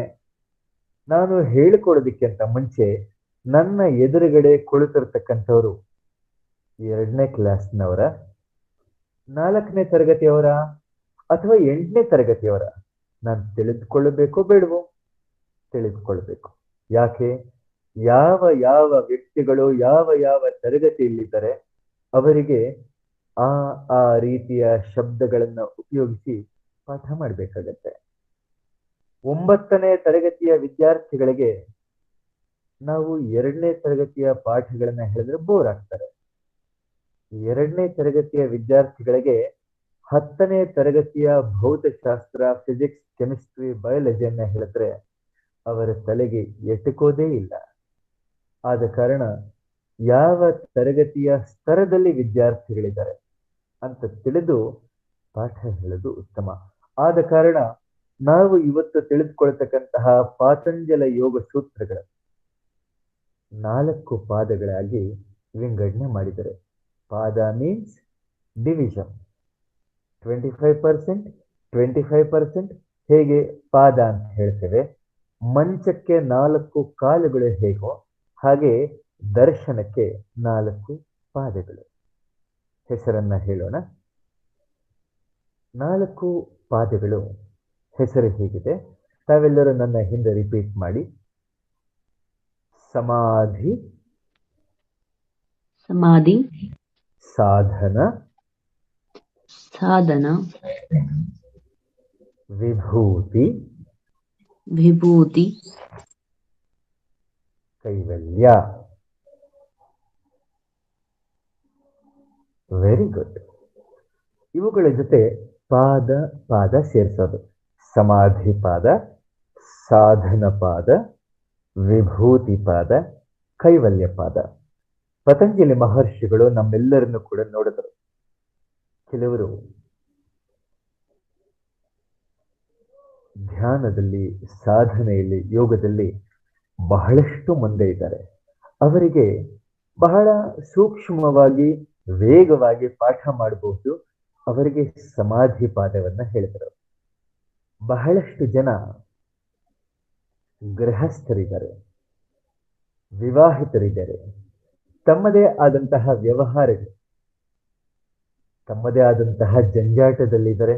ಆದರೆ ಅವರಿಗೂ ಕೂಡ ನಾನು ಸತ್ಯವನ್ನ ಕಂಡುಕೊಳ್ಳಬೇಕು, ನಾನು ಶಾಂತನಾಗಬೇಕು, ಶಾಂತಳಾಗಬೇಕು, ನಾನು ತೇಜಸ್ವಿಯಾಗಬೇಕು, ನಾನು ಜ್ಞಾನವನ್ನ ತಿಳಿದುಕೊಳ್ಳಬೇಕು ಅನ್ನುವವರಿಗೆ ಸಾಧನ ಪಾದದಿಂದ ಶುರು ಮಾಡ್ತಾರೆ. ವಿಭೂತಿ ಪಾದ ಕೆಲವೊಂದು ವಿಶೇಷ ಶಕ್ತಿಗಳಿಂದ ಪಾಠ ಮಾಡುತ್ತೆ. ಪ್ರಾಣಾಯಾಮವನ್ನು ಮಾಡ್ತಾ ನಾನು ಆವಾಗಲೇ ಹೇಳಿದೆ, ಭಸ್ತ್ರಿಕವನ್ನ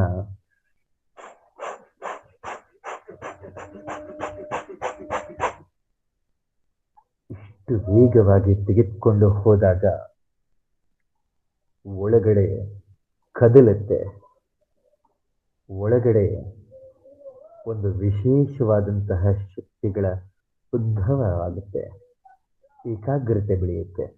ಈ ರೀತಿಯ ಅನೇಕ ಶಕ್ತಿಗಳ ಬಗ್ಗೆ ಪತಂಜಲಿ ಮಾತನಾಡ್ತಾರೆ ವಿಭೂತಿ ಪಾದದಲ್ಲಿ. ಕೈವಲ್ಯ ನಾವು ಸಾಧನೆ ಮಾಡಬೇಕು. ನಮ್ಮ ಶರೀರ, ನಮ್ಮ ಪ್ರಾಣ, ನಮ್ಮ ಕರ್ಮಗಳು ಇಷ್ಟಾದರೆ ಸಾಲದು. ಕರ್ಮಗಳ ಹಿಂದಿನ ಸಂಸ್ಕಾರಗಳ ಪ್ರತಿಯೂ ಕೂಡ ನಾವು ಎಚ್ಚರವಾಗಬೇಕು.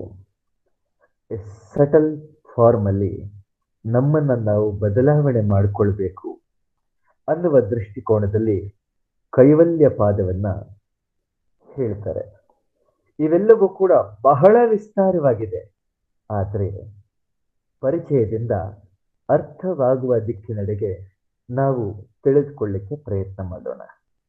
ನಾಳೆ ಬಹುಶಃ ತರಗತಿ ಆಗದೇ ಇರಬಹುದು. ಆನಂತರ ಪ್ರತಿನಿತ್ಯ ಬೆಳಗಿನ ಜಾವದಲ್ಲಿ ಪ್ರಾಣಾಯಾಮದ ಅಭ್ಯಾಸ ಅರ್ಧ ಗಂಟೆ ಅಥವಾ 40 ನಿಮಿಷ. ಮಿಕ್ಕಿದ ಸಮಯ ಯೋಗ ಸೂತ್ರಗಳ ಜ್ಞಾನ ಅರಿವನ್ನು ಮಾಡಿಕೊಳ್ಳೋಣ. ಮಧ್ಯದಲ್ಲಿ ಧ್ಯಾನವನ್ನು ಕಲಿಯೋಣ. ಕೊನೆಯ 5-10 ನಿಮಿಷಗಳು ನಿಮಗೇನಾದರೂ ಪ್ರಶ್ನೆಗಳಿದ್ದರೆ ಅದನ್ನು ಓಪನ್ ಮಾಡ್ತೇವೆ. ತಾವು ಟೈಪ್ ಮಾಡಬಹುದು. ಆ ಟೈಪ್ ಮಾಡಿದ ಪ್ರಶ್ನೆಗಳನ್ನು ಆರ್ಗನೈಸರ್ಸ್ ಓದ್ತಾರೆ. ನಾನು ನನಗೆ ತಿಳಿದಂತಹ ರೀತಿಯಲ್ಲಿ ಉತ್ತರವನ್ನು ನೀಡ್ತೇನೆ. ಪ್ರಶ್ನೆಗಳು ಯಾವುದಾದ್ರೂ ಕೇಳಬಹುದು. ಪ್ರಾಣಾಯಾಮ, ಆಸನ, ಜೀವನ, ದುಃಖ, ಸುಖ, ಅಧ್ಯಾತ್ಮ ಎಲ್ಲವನ್ನೂ ಒಳಗೊಂಡಂತಹ ಪ್ರಶ್ನೆಗಳು ಇರಲಿ. ಎಲ್ಲವನ್ನೂ ನಾನು ನಿಮಗೆ ಉತ್ತರವನ್ನು ಕೊಡಬಲ್ಲನ? ನಾನು ಆ ರೀತಿ ಹೇಳೋದಿಲ್ಲ. ನನಗೆಷ್ಟು ಜ್ಞಾನವಿದೆಯೋ, ನಾನೆಷ್ಟು ತಿಳಿದುಕೊಂಡಿದ್ದೀನೋ ಅದರ ಅನುಸಾರವಾಗಿ ನಿಮಗೆ ಹೇಗೆ ತಿಳಿ ಹೇಳಬಹುದೋ ಸರಳವಾದಂತಹ ಶಬ್ದಗಳಲ್ಲಿ ನಾನು ಹೇಳಲಿಕ್ಕೆ ಪ್ರಯತ್ನ ಮಾಡ್ತೇನೆ. ಇವತ್ತಿನ ತರಗತಿಯನ್ನ ಇಲ್ಲಿಗೆ ನಿಲ್ಲಿಸೋಣ. ತಾವೆಲ್ಲರೂ ಕೂಡ ಅತ್ಯಂತ ಶ್ರದ್ಧೆಯಿಂದ ತರಗತಿಗೆ ಬಂದ್ರಿ. ಪ್ರಾಣಾಯಾಮ ಮಾಡಿದ್ವಿ. ಪ್ರಾಣಾಯಾಮಗಳ ಬಗ್ಗೆ ತಿಳಿದುಕೊಳ್ಳಿಕ್ಕೆ ಪ್ರಯತ್ನ ಮಾಡಿದ್ವಿ. ಅನೇಕ ಯೋಗ ಶಿಕ್ಷಕರು ತಮಗೆ ಪ್ರಾಣಾಯಾಮಗಳನ್ನ ತಿಳಿಸೇ ಇರ್ತಾರೆ. ನನ್ನ ಒತ್ತು ಏನಂತ ಹೇಳಿದ್ರೆ, ನೀವೆಲ್ಲ ಧ್ಯಾನಿಗಳಾಗಬೇಕು, ನೀವೆಲ್ಲ ತೇಜಸ್ವಿಗಳಾಗಬೇಕು, ನೀವೆಲ್ಲ ಅಧ್ಯಾತ್ಮದ ಕಡೆಗೆ ಒಂದು ಹೆಜ್ಜೆಯನ್ನಿಡಬೇಕು. ನಾನು ಯಾವ ಅನುಭವವನ್ನ ಒಳಗಡೆ ಪಡೆದಿದ್ದೇನೆ ನಾನು ನಿಮಗೆ ಹಂಚಲಿಕ್ಕೆ ಪ್ರಯತ್ನ ಮಾಡುತ್ತಿದ್ದೇನೆ. ಆ ಅನುಭವ, ಆನಂದ, ಜ್ಞಾನ, ತನ್ಮಯತೆ, ಏಕಾಗ್ರತೆ ಯೋಗ ಸೂತ್ರಗಳಲ್ಲಿ ಈ ಅನುಭವವನ್ನ ಸಮಾಧಿ ಅಂತ ಹೇಳ್ತಾರೆ. ಏನು ಹೇಳ್ತಾರೆ? ಸಮಾಧಿ. ಇದು ಎಲ್ಲರೂ ಪಡ್ಕೊಳ್ಳಬಹುದು, ಎಲ್ಲರೂ ಅನುಭವಿಸಬಹುದು. ಯಾರು ಸಮಾಧಿಯ ಸ್ವಲ್ಪ ಸ್ವಲ್ಪ ಅನುಭವವನ್ನ ರುಚಿಯನ್ನ ಪಡಿತಾರೋ ಅವರು ಜೀವನದ ಚಿಕ್ಕ ಚಿಕ್ಕ ವ್ಯರ್ಥ ವಿಷಯಗಳಲ್ಲಿ ತಮ್ಮ ಸಮಯವನ್ನ ಕಳೆಯೋದಿಲ್ಲ. ಆತ್ಮೀಯ ಬಂಧುಗಳು, ಯೋಗದ ದಾರಿಯಲ್ಲಿ ಹೊರಟವನು ಸಂಸಾರವನ್ನ ಮರೆತು ಬಿಡ್ತಾನೆ. ಗಂಡ ಹೆಂಡತಿಯರ ಕಡೆ ಗಮನವನ್ನೇ ನೀಡೋದಿಲ್ಲ, ಮಕ್ಕಳನ್ನ ತ್ಯಜಿಸಿ ಬಿಡ್ತಾನೆ ಅನ್ನುವುದು ಸುಳ್ಳು. ಯೋಗ, ಧ್ಯಾನ, ಅಧ್ಯಾತ್ಮದ ದಾರಿಯಲ್ಲಿ ನಡೆಯುವವನು ಅಥವಾ ನಡೆಯುವ ಆಕೆ ಮತ್ತಷ್ಟು ವಿಶೇಷವಾಗಿ ಸಂಸಾರವನ್ನ ನೋಡುತ್ತಾನೆ, ಪ್ರೀತಿಸ್ತಾನೆ. ಆದರೆ ಆ ವ್ಯಕ್ತಿ ಸಂಸಾರ, ಹೆಂಡತಿ, ಗಂಡತಿ, ಮಕ್ಕಳನ್ನ ನೋಡುವ ದೃಷ್ಟಿಕೋನ ಬೇರೆಯದ್ದಾಗಿರುತ್ತೆ, ಅದು ವಿಶೇಷವಾಗಿರುತ್ತೆ. ಆದ್ದರಿಂದ ಯೋಗ ಮಾರ್ಗ ಸಂಸಾರದ ವಿರುದ್ಧ ಮಾರ್ಗ ಅಲ್ಲ. ದಿ ಆರ್ಟ್ ಆಫ್ ಲಿವಿಂಗ್, ಬದುಕುವ ಕಲೆ, ಜೀವಿಸುವ ಕಲೆ. ಬದುಕನ್ನ ಹೇಗೆ ರೂಪಿಸಬಹುದು? ಮಹಿಳಾ ಪತಂಜಲಿ ಯೋಗ ಸಮಿತಿ ನಿಮ್ಮೆಲ್ಲರನ್ನು ಜೋಡಿಸಿದೆ. ನೀವು ನಿಮ್ಮ ಸ್ನೇಹಿತರುಗಳು ಜೊತೆಯಾಗಿ ಯೋಗ ಮಾರ್ಗದಲ್ಲಿ ಹೇಗೆ ಬೆಳಿಬಹುದು, ನಡಿಬಹುದು, ನಾವೆಲ್ಲರೂ ಕೂಡ ಹೇಗೆ ಯೋಗ ಸೂತ್ರಗಳನ್ನು ಕೇಳಿಸಿಕೊಳ್ತಾ ಅನುಭವದಲ್ಲಿ ಇಳಿಬಹುದು ಅನ್ನುವ ಪ್ರಯತ್ನವನ್ನ ಮಾಡೋಣ. ತಮ್ಮೆಲ್ಲರಿಗೂ ಇಲ್ಲಿಗೆ ತರಗತಿಯನ್ನು ನಿಲ್ಲಿಸ್ತೇನೆ. ಪ್ರಶ್ನೆಗಳಿದ್ರೆ ಒಂದು 5-7 ನಿಮಿಷ ಎಷ್ಟು ಸಾಧ್ಯವಾಗುತ್ತೆ ನಾನು ಪ್ರಯತ್ನ ಮಾಡ್ತೇನೆ. ಪ್ರಶ್ನೆಗಳನ್ನು ಟೈಪ್ ಮಾಡಿ. ಆರ್ಗನೈಸರ್ಸ್ ಗಾಯತ್ರಿ ಅಮ್ಮವರು ಅಥವಾ ಅನುಪಮ ಅಮ್ಮವರು ಅವರು ಓದ್ತಾರೆ. ನನ್ನ ಪ್ರಯತ್ನದಲ್ಲಿ ತಮ್ಮೆಲ್ಲರಿಗೂ ಕೂಡ ಅರ್ಥ ಮಾಡಿಸ್ಲಿಕ್ಕೆ ನಾನು ತಮ್ಮೆಲ್ಲರಿಗೂ ಎಷ್ಟು ಸಾಧ್ಯವಾದಂತಹ ರೀತಿಯಲ್ಲಿ ನಾನು ಅರ್ಥ ಮಾಡಿಸಿದ್ನು ನನಗೆ ಗೊತ್ತಿಲ್ಲ. ನನ್ನ ಜ್ಞಾನದ ಮಟ್ಟಿಗೆ ನಾನು ಪ್ರಯತ್ನ ಮಾಡಿದೆ. ಮಿಕ್ಕಿದ್ದು ಭಗವಂತನ ಇಚ್ಛೆ. ನಿಮ್ಮೆಲ್ಲರಿಗೂ ಹೇಳುವುದೇನೆಂದ್ರೆ, ನಗುತ್ತಾ ಇರಿ, ಆನಂದವಾಗಿರಿ, ಸದಾ ಇನ್ನೊಬ್ಬರ ಪ್ರತಿ ಒಳ್ಳೆಯದನ್ನು ಭಾವಿಸಿ. ಅವರು ಚೆನ್ನಾಗಿರಲಿ, ಅವರು ಚೆನ್ನಾಗಿರಲಿ, ಅವರು ಚೆನ್ನಾಗಿರಲಿ. ಏನಾದರೂ ಪ್ರಶ್ನೆಗಳಿದ್ದರೆ ಅಮ್ಮ Gayatri, it's left to you.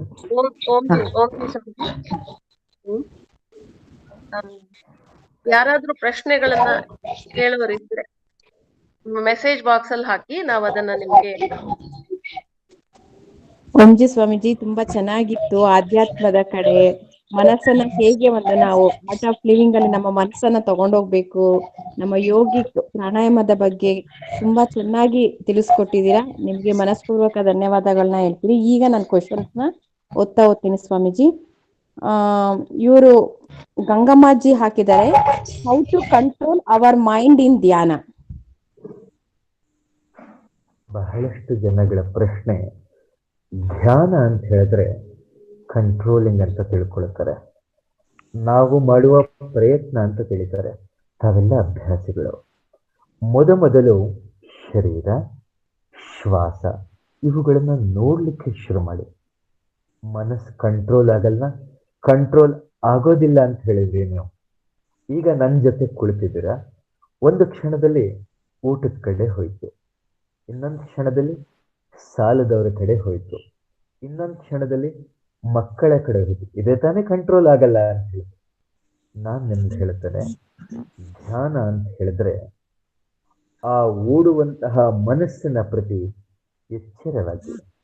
ಏನ್ ಎಚ್ಚರ ಅಂತ ಹೇಳಿದ್ರೆ, ನೋಡುವುದನ್ನ ಕಲಿಯಿರಿ, ವೀಕ್ಷಣೆ ಮಾಡುವುದನ್ನ ಕಲಿಯಿರಿ. ಮೊದಲಿಗೆ ಇದು ಅರ್ಥ ಆಗುದಿಲ್ಲ, ಆದ್ರೆ ಕ್ರಮವಾಗಿ ಇದು ಅರ್ಥ ಆಗ್ಲಿಕ್ಕೆ ಶುರುವಾಗುತ್ತೆ. ಉದಾಹರಣೆಗೆ, ನಾನು ಕೈಯನ್ನ ಹೀಗೆ ಮಾಡ್ತಿದ್ದೇನೆ, ಇದನ್ನು ತನ್ಮಯತೆಯಿಂದ ನಾನು ನೋಡ್ತಿದ್ದೇನೆ. ಕೈಯನ್ನ ಕೆಳಗಿಡ್ತಿದ್ದೇನೆ, ನಾನು ಆ ಕೈಯನ್ನು ನೋಡುತ್ತಿದ್ದೇನೆ. ಹೀಗೆ ಶ್ವಾಸವನ್ನು ತಾವು ನೋಡಬಹುದು, ಮನಸ್ಸನ್ನು ತಾವು ನೋಡಬಹುದು. ಕಂಟ್ರೋಲ್ ಮಾಡಲಿಕ್ಕೆ ಪ್ರಯತ್ನ ಮಾಡಬೇಡಿ. ಓಡಲಿ, ಎಷ್ಟು ಓಡುತ್ತೆ ಓಡಲಿ, ಎಷ್ಟು ಚಂಚಲವಾಗುತ್ತೆ ಆಗಲಿ. ನಾನು ಬೇರೆ ರೀತಿ ಹೇಳ್ತಾ ಇದ್ದೀನಿ, ಆಗಲಿ. ಆದ್ರೆ ಆಗುವ ಚಂಚಲತೆಯನ್ನ ಧ್ಯಾನಿಸಿ.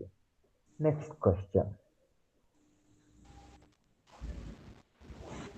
ಅರುಣಾಜಿ ಕೇಳ್ತಾ ಇದ್ದಾರೆ Swamiji, why we sometime very sad and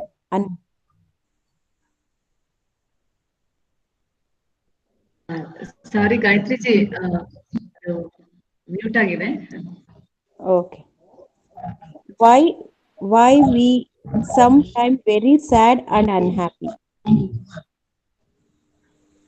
ಈ ಪ್ರಶ್ನೆ ಅರ್ಥ, ದುಃಖವಾಗಿ ಯಾಕಿರ್ತೇವೆ, ದುಃಖ ಯಾಕೆ ಆಗುತ್ತೆ? ಈ ಪ್ರಶ್ನೆಗೆ ನಾನೊಂದು ಉತ್ತರ ಕೊಡಬಹುದು. ಆದ್ರೆ ನಾನು ಇಡೀ ಯೋಗದ ತರಗತಿಗಳನ್ನು ಹೇಳೋದು, ನೀವೇ ಪ್ರಶ್ನೆ ಮಾಡಿ ಯಾಕೆ ನಾನು ದುಃಖವಾಗಿದ್ದೇನೆ. ಗುರುಗಳು ಹೇಳುವ ಉತ್ತರ ಒಂದು ದೀಪವನ್ನು ಕೊಡೋದಷ್ಟೇ. ದೀಪ ನಿಮ್ಮ ಕೈಯಲ್ಲಿಟ್ಟಾಗ ನೋಡಬೇಕಾಗಿರೋದು ನೀವೇ. ಜೀವನದ ಅನೇಕ ಸಮಸ್ಯೆಗಳಿಗೆ ನೀವೇ ಉತ್ತರವನ್ನ ಕಂಡುಕೊಳ್ಳಬಹುದು. ಆದರೂ ಉತ್ತರವನ್ನ ನೀಡ್ತೇನೆ.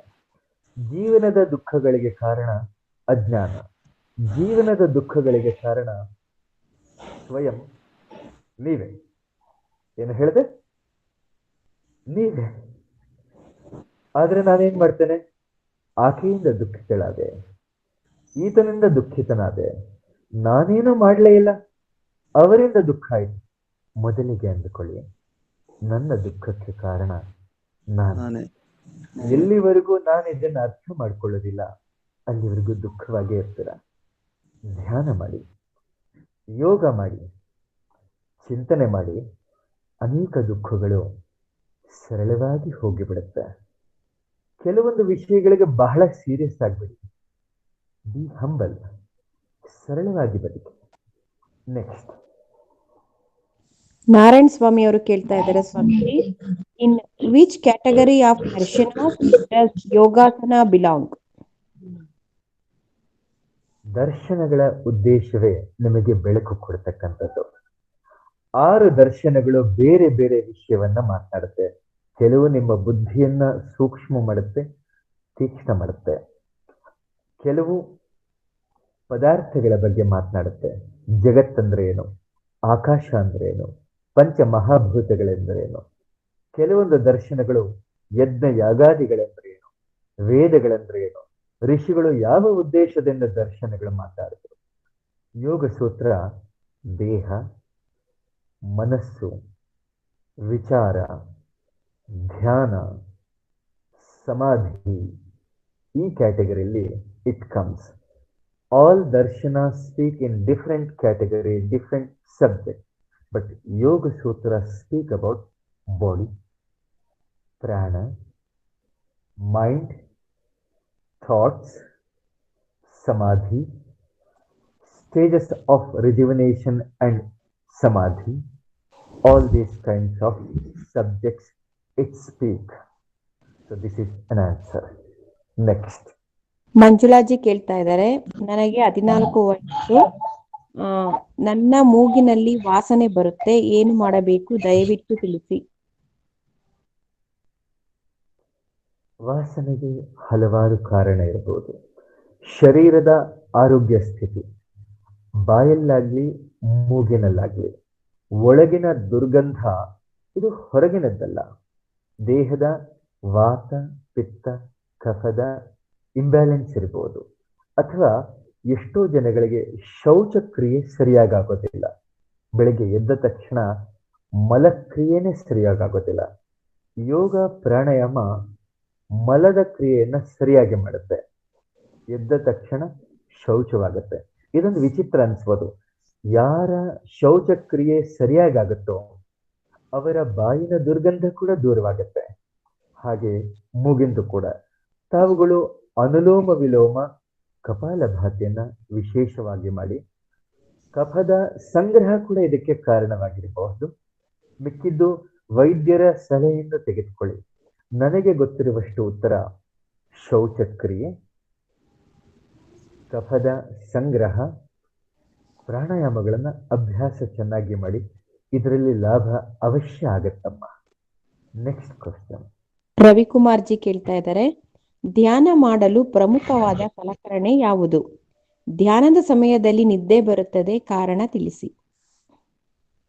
ಸಲಕರಣೆ ಅಂತ ಹೇಳಿದ್ರಲ್ಲ, ಟೂಲ್. ಧ್ಯಾನಕ್ಕೆ ಅನೇಕ ಟೂಲ್ಸ್, ಸಲಕರಣೆಗಳನ್ನು ನಾವು ಉಪಯೋಗಿಸ್ಬೋದು. ಉದಾಹರಣೆಗೆ ನೇರವಾಗಿ ಕುಳಿತುಕೊಳ್ಳೋದು, ಪ್ರಾಣಾಯಾಮ ಮಾಡೋದು, ಶ್ವಾಸದ ಕಡೆ ಗಮನ ನೀಡೋದು, ಓಂಕಾರವನ್ನು ಧ್ಯಾನಿಸೋದು, ಮೌನವಾಗಿ ಕುಳಿತುಕೊಳ್ಳೋದು. ಈಗ ಪ್ರಮುಖವಾದ ಯಾವುದು? ಇದು ನನ್ನದು ನಿಮಗೂ ಆಗತ್ತೆ ಅನ್ನೋದಿಲ್ಲ. ನಿಮಗೆ ಯಾವುದು ಇಷ್ಟವಾಗುತ್ತೆ ನೀವೇ ನೋಡಬೇಕು, ಪ್ರಯೋಗ ಮಾಡಬೇಕು. ಒಂದು ಮಾತನ್ನ ತಿಳಿದುಕೊಳ್ಳಿ, ಅಧ್ಯಾತ್ಮ ಧ್ಯಾನ ಅನ್ನೋದು ಒಂದು ಜೀವನದ ಪ್ರಯೋಗ, ಎಕ್ಸ್ಪೆರಿಮೆಂಟೇಷನ್. ಪ್ರಯೋಗ ಮಾಡಿ. ಸೊ ಪ್ರಮುಖವಾದ್ದು ಶ್ವಾಸದ ಕಡೆ ನನಗಿಷ್ಟ ಆಗ್ಬೋದು, ನಿಮಗೆ ಯಾವುದು ಅನುಕೂಲ ಆಗುತ್ತೆ ಅದನ್ನ ನೋಡಿ.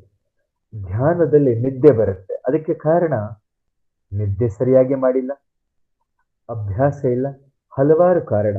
ಜಡತೆ, ಸೋಂಬೇರಿತನ, ಮೈ ಕಟ್ಟುವಿಕೆ, ಮೈ ಫ್ರೀ ಆಗಿಲ್ಲ, ರಿಲ್ಯಾಕ್ಸ್ ಇಲ್ಲ. ಇವುಗಳಿಗೆ ಯೋಗ ಮಾರ್ಗ, ಪ್ರಾಣಾಯಾಮ ಮಾರ್ಗ ಒಂದೇ ದಿನದಲ್ಲಿ ಲಾಭ ಕೊಡುತ್ತೆ ಅಂತ ನಾ ಹೇಳೋದಿಲ್ಲ. ಹಲವಾರು ತಿಂಗಳಲ್ಲಿ ನಿಮ್ಮಲ್ಲಿ ಬದಲಾವಣೆ ಬರುತ್ತೆ. ಆಹಾರ ನೀವು ಏನು ತಿಂತಾ ಇದ್ದೀರ ಅದರಿಂದ ಕೂಡ ನಿದ್ದೆ. ಶರೀರ ಮೃದುಲವಾಗಿರಬೇಕು, ಹಗುರವಾಗಿರಬೇಕು. ಧ್ಯಾನದಲ್ಲಿ ಇಂಟ್ರೆಸ್ಟ್ ಇಲ್ಲ, ಅದು ಕೂಡ ನಿದ್ದೆಗೆ ಕಾರಣ. ನೀವು ಹೇಳ್ಬೋದು, ಇಲ್ಲ ಸ್ವಾಮೀಜಿ ನನಗೆ ಬಹಳ ಇಂಟ್ರೆಸ್ಟ್ ಇದೆ, ನಾನು ನಿದ್ದೆ ಚೆನ್ನಾಗೇ ಮಾಡಿದ್ದೇನೆ. ಅದು ನಿಮ್ಮ ಉತ್ತರವಾಗಿರಬಹುದು. ನನ್ನ ಅನಿಸಿಕೆ, ನೀವು ನಿದ್ದೆ ಚೆನ್ನಾಗಿ ಮಾಡ್ತಿಲ್ಲ, ಸೂಕ್ಷ್ಮವಾಗಿ ಮಾಡ್ತಿಲ್ಲ. ಧ್ಯಾನದಲ್ಲಿ ನಿಮಗಿನ್ನೂ ಆಸಕ್ತಿ ಬಂದಿಲ್ಲ. ಇವೆರಡು ಸರಿ ಹೋದಾಗ ಧ್ಯಾನದಲ್ಲಿ ನಿದ್ದೆನೂ ಕಡಿಮೆ ಆಗುತ್ತೆ. ನೆಕ್ಸ್ಟ್, ಕೋಪವನ್ನು ಹೇಗೆ ನಿಯಂತ್ರಣ ಮಾಡೋದು ಸ್ವಾಮೀಜಿ? ಕೋಪ ಅನೇಕರ ಸಮಸ್ಯೆ. ಒಮ್ಮೆ ಕೋಪ ಬಂದ ನಂತರ ಏನಾಗುತ್ತೆ ಒಮ್ಮೆ ನೋಡಿ, ಛೆ ಎಂಥ ಮನುಷ್ಯ ನಾನು ಅಂತ ಹೇಳ್ತೀವ. ಅಂದ್ರೆ ಇದ್ಯಾರು ಹೇಳ್ತಿರೋದು? ಕೋಪ ಯಾರು ಮಾಡಿದ್ದು? ಕೋಪ ಮಾಡ್ಕೊಂಡಿದ್ಯಾರು? ಛೆ ನಾನು ಕೋಪ ಮಾಡ್ಕೊಳ್ಬಾರ್ದಿತ್ತು ಅಂತ ಹೇಳುವವರು ಯಾರು? ದ್ವಂದ್ವ ಬಂತಲ್ಲ. ಅಂದ್ರೆ ಕೋಪ ಮಾಡಿಕೊಳ್ಳುವುದರ ಪ್ರತಿ ನನಗೆ ಗೊತ್ತೇ ಆಗ್ತಿಲ್ಲ. ಕೋಪವನ್ನು ನಿವಾರಣೆ ಮಾಡಲಿಕ್ಕೆ ನಾನು ನಿಮ್ಮೆಲ್ಲರಿಗೂ ಹೇಳೋದು, ಧ್ಯಾನ ಒಂದೇ ದಾರಿ. ಕೋಪ ಬಂದಾಗ ಹೀಗೆ ಕೂತ್ಕೊಳ್ಳಿ ಅಂತ ಹೇಳ್ತಿಲ್ಲ.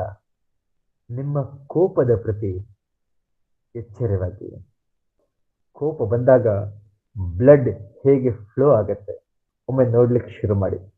ನಾನು ಒಂದೇ ಸೂತ್ರ ಹೇಳ್ತೇನೆ, ನೋಡಿ, ವೀಕ್ಷಣೆ ಮಾಡಿ, ಚಿಂತನೆ ಮಾಡಿ. ಇದರಿಂದ ಏನಾಗತ್ತೆ ಸ್ವಾಮೀಜಿ? ಮಾಡಿ ನೋಡಿ. ನಾನು ಮಾಡಿದ್ದೇನೆ, ನಾನು ನನ್ನ ಜೀವನದಲ್ಲಿ ಬದಲಾವಣೆಯನ್ನ ಕಂಡಿದ್ದೇನೆ. ನಾನು ಏನು ಕಂಡಿದ್ದೇನೆ ಅದನ್ನೇ ನಿಮಗೆ ಹೇಳ್ತೇನೆ. ಕೋಪ ಬರುವುದಕ್ಕೆ ಮುಂಚೆ ಶ್ವಾಸ ಹೇಗಾಗತ್ತೆ ಒಮ್ಮೆ ನೋಡಿ. ಮನಸ್ಸು ಹೇಗೆ ವಿಚಲಿತವಾಗತ್ತೆ ಒಮ್ಮೆ ನೋಡಿ. ಶರೀರ ಹೇಗೆ ಕಂಪಿತವಾಗತ್ತೆ ಒಮ್ಮೆ ನೋಡಿ. ಹೀಗೆ ಧ್ಯಾನ ಮಾಡ್ತಾ, ಇದನ್ನೇ ನಾನು ಧ್ಯಾನ ಅಂತ ಹೇಳ್ತೇನೆ. ಮಾಡ್ತಾ ಮಾಡ್ತಾ ನನ್ನ ಕೋಪದ ಬಗ್ಗೆ ನನಗೆ ನಗು ಬರುತ್ತೆ. ಅರೆ ಇದೆಂಥದ್ದು? ಎರಡನೇದು, ಜೀವನದಲ್ಲಿ ಕೋಪದಿಂದ ನನಗೇನಾದರೂ ಲಾಭ ಇದೆಯಾ? ಇದು ಕೂಡ ಈ ಧ್ಯಾನದಿಂದ ಗೊತ್ತಾಗುತ್ತೆ. ನಾ ಹೇಳ್ತೇನೆ, ಒಂದು ದಿನ ಅಥವಾ ಕೆಲವೊಂದು ದಿನಗಳಲ್ಲಿ ಗೊತ್ತಾಗ್ಬಿಡುತ್ತಾ? ನಾ ಹೇಳೋದಿದ್ದ ಬಂಧುಗಳೇ, ಒಂದಷ್ಟು ದಿನಗಳ ಪ್ರಯೋಗ ಮಾಡಿ. ಆ ಕೋಪವನ್ನು ಛೇ ಥು ನಾನೆಂಥ ಕೋಪಿಷ್ಟ, ನಾನೆಂಥದ್ದು ಅಂತ ಬೈಬೇಡಿ. ಎಸ್, ಕೋಪ ನನ್ನಲ್ಲಿದೆ, ಹೌದು, ನಾನು ಒಪ್ಪಿಕೊಳ್ತೇನೆ, ನಾನು ಕೋಪಿಷ್ಠೆ ಅನ್ನೋದನ್ನು ಸ್ವೀಕಾರ ಮಾಡಿ. ಅರ್ಧ ಸಮಸ್ಯೆ ನನ್ನಲ್ಲಿ ರೋಗ ಇದೆ, ನನ್ನಲ್ಲಿ ಕಲ್ಮಶ ಇದೆ ಅಂತ ಸ್ವೀಕಾರ ಮಾಡಿದಾಗಲೇ ಅರ್ಧ ಸಮಸ್ಯೆ ದೂರವಾಗತ್ತೆ. ನೆಕ್ಸ್ಟ್, ಪ್ರೇಮಾಜಿ ಕೇಳ್ತಾ ಇದ್ದಾರೆ Swamiji, how control my emotions? ಕೇಳಿಸ್ಲಿಲ್ಲಮ್ಮ. ಹೌ ಟು ಕಲಾವತಿ ಅವರೇ, how to control emotions Swamiji? Emotions ಭಾವಗಳು. ನಮ್ಮ ಜೀವನದಲ್ಲಿ ಬೇರೆ ಬೇರೆ ಸ್ಥಿತಿ ಇದೆ. ಶರೀರದ್ದು ಒಂದು ಸ್ಥಿತಿ, ವಿಚಾರಗಳು ಒಂದು ಸ್ಥಿತಿ, ಭಾವ ಇನ್ನೊಂದು ಸ್ಥಿತಿ. ಭಾವಗಳದು ಒಳ್ಳೇದು ಇದೆ, ಸಮಸ್ಯೆನೂ ಇದೆ. ನಾ ಆವಾಗಲೇ ಹೇಳಿದೆ, ಭಾವ ಮಾಡಿ, ಭಾವ ಮಾಡಿ, ಒಳ್ಳೆಯದಾಗಿ. ಇದು ಭಾವ, ಹೃದಯದ ಭಾವ. ಇದು ಮಾಡಿ ಅಂತ ನಾನೇ ಹೇಳಿಕೊಡ್ತಾ ಇದ್ದೀನಿ. ಕಂಟ್ರೋಲ್. ಯಾವ ಭಾವದ ಬಗ್ಗೆ ಮಾತಾಡ್ತೀರಾ? ಬಿಕ್ಕಳಿಸಿ ಅಳುವುದು ಅಲ್ವಾ? ಒಳಗೆ ಒಳಗೆ ಕೊರಗುವುದು ಅಲ್ವಾ? ಒಳಗೆ ಒಳಗೆ ದುಃಖಿಸುವುದು. ಈ ಭಾವಗಳನ್ನ ಹೇಗೆ ಸ್ವಾಮೀಜಿ ಕಂಟ್ರೋಲ್ ಮಾಡೋದು? ಧ್ಯಾನ. ಆ ಭಾವಗಳಿಗೆ ವೀಕ್ಷಣೆ ಮಾಡಿ, ಎಚ್ಚರವಾಗಿ. ಧ್ಯಾನ ಎಂಥ ಸೂತ್ರ ಅಂತ ಹೇಳಿದ್ರೆ, ಎಲ್ಲ ಸಮಸ್ಯೆಗಳಿಗೂ ಉತ್ತರವನ್ನ ನೀಡ್ತಕ್ಕಂತಹ ಉದ್ದೇಶ ಇದೆ. ಆ ಭಾವಗಳಲ್ಲಿ ಹೃದಯ ಎಲ್ಲಿದೆ ಅಲ್ವಾ? ಆ ಹೃದಯ ಹೇಗೆ ಮಿಡಿಯುತ್ತೆ ಧ್ಯಾನಿಸಿ. ಭಾವಗಳಲ್ಲಿ ಹೃದಯ ಬಡಿತ ಹೇಗಾಗುತ್ತೆ ಧ್ಯಾನ ಮಾಡಿ. ಭಾವದಲ್ಲಿ ಹೃದಯದ ಅಂತಸ್ಪರ್ಶ ಹೀಗೆ ಪರಿವರ್ತನೆಗೊಳ್ಳುತ್ತೆ. ನೀವು ನೋಡ್ಲಿಕ್ಕೆ ಶುರು ಮಾಡಿ. ಭಾವಗಳು ಒಳ್ಳೆಯ ದಾರಿಯಲ್ಲಿ ನಿಮ್ಮನ್ನ ಕರ್ಕೊಂಡು ಹೋಗುತ್ತೆ. ಭಾವ ತಪ್ಪಲ್ಲ, ಭಾವ ಯಾವ ದಿಕ್ಕಿನಲ್ಲಿ ನಿಮ್ಮನ್ನ ಕರ್ಕೊಂಡು ಹೋಗುತ್ತೆ ಅದು ಸಮಸ್ಯೆ ಇದೆ. ನೆಕ್ಸ್ಟ್.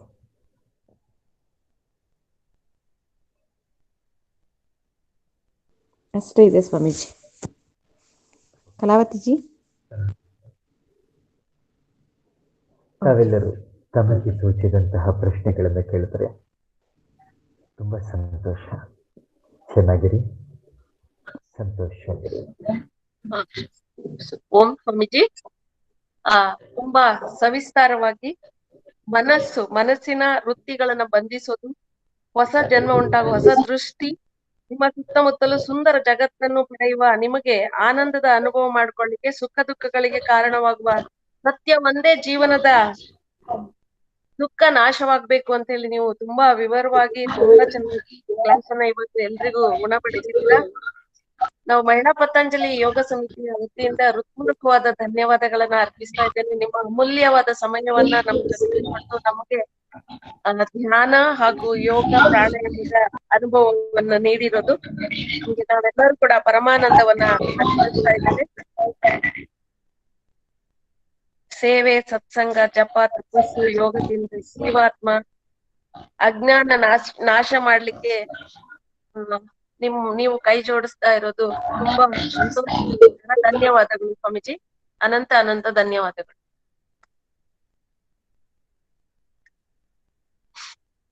ಓಂ. ಇವತ್ತಿನ ಸಂಜೆ ಕ್ಲಾಸು 6 to 6:45 ವರೆಗೂ ಆಯುರ್ವೇದ ಕ್ಲಾಸ್ ಇರುತ್ತೆ. ಸೊ ಆಯುರ್ವೇದ ಕ್ಲಾಸಲ್ಲೂ ಎಲ್ಲರೂ ಸೇಮ್ ಹೇಗೆ ಈಗ ನೀವು ಒಂದು ಬುಕ್ಕು ಪೆನ್ನು ಇಟ್ಕೊಂಡಿದ್ದೀರೋ ಅದೇ ಒಂದು ಬುಕ್ಕು ಪೆನ್ನು ಮತ್ತೆ ನಿಮ್ಮ ಒಂದು PDF ಫೈಲ್ ಕೊಟ್ಟಿದ್ದೀವಲ್ಲ ನಾವು, ಆ PDF ಫೈಲ್ ಜೊತೆ ರೆಡಿ ಇರಿ. 6 ರಿಂದ 6:45 ಆಯುರ್ವೇದ. ಶಾಂತಿ ಮಂತ್ರ ಮ್ಯಾಮ್. ನೆಕ್ಸ್ಟ್ ಮಂತ್ ಶಾಂತಿ ಮಂತ್ರ ಸ್ವಾಮೀಜಿ ಶಾಂತಿ ಮಂತ್ರ ಇದ್ದಾರೆ. ಸ್ವಾಮೀಜಿ ಇದ್ದಾರೆ. ಓಂ ಸ್ವಾಮೀಜಿ.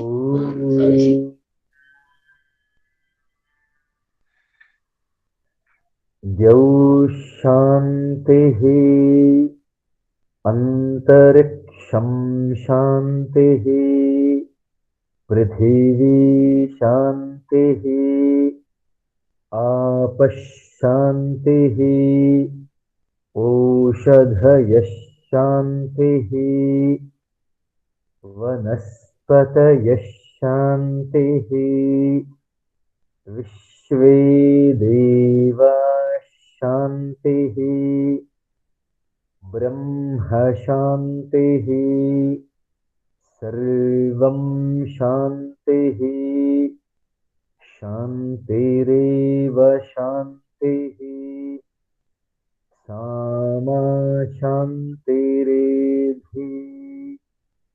ॐ शान्तिः शान्तिः शान्तिः।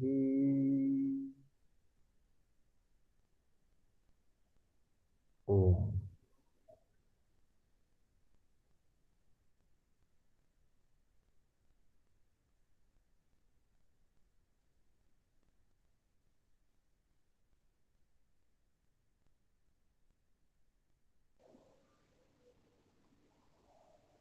ಓಂ. ಎಲ್ಲರೂ ಲೀವ್ ಆಗಿ ಬೇಗ ಧನ್ಯವಾದಗಳು.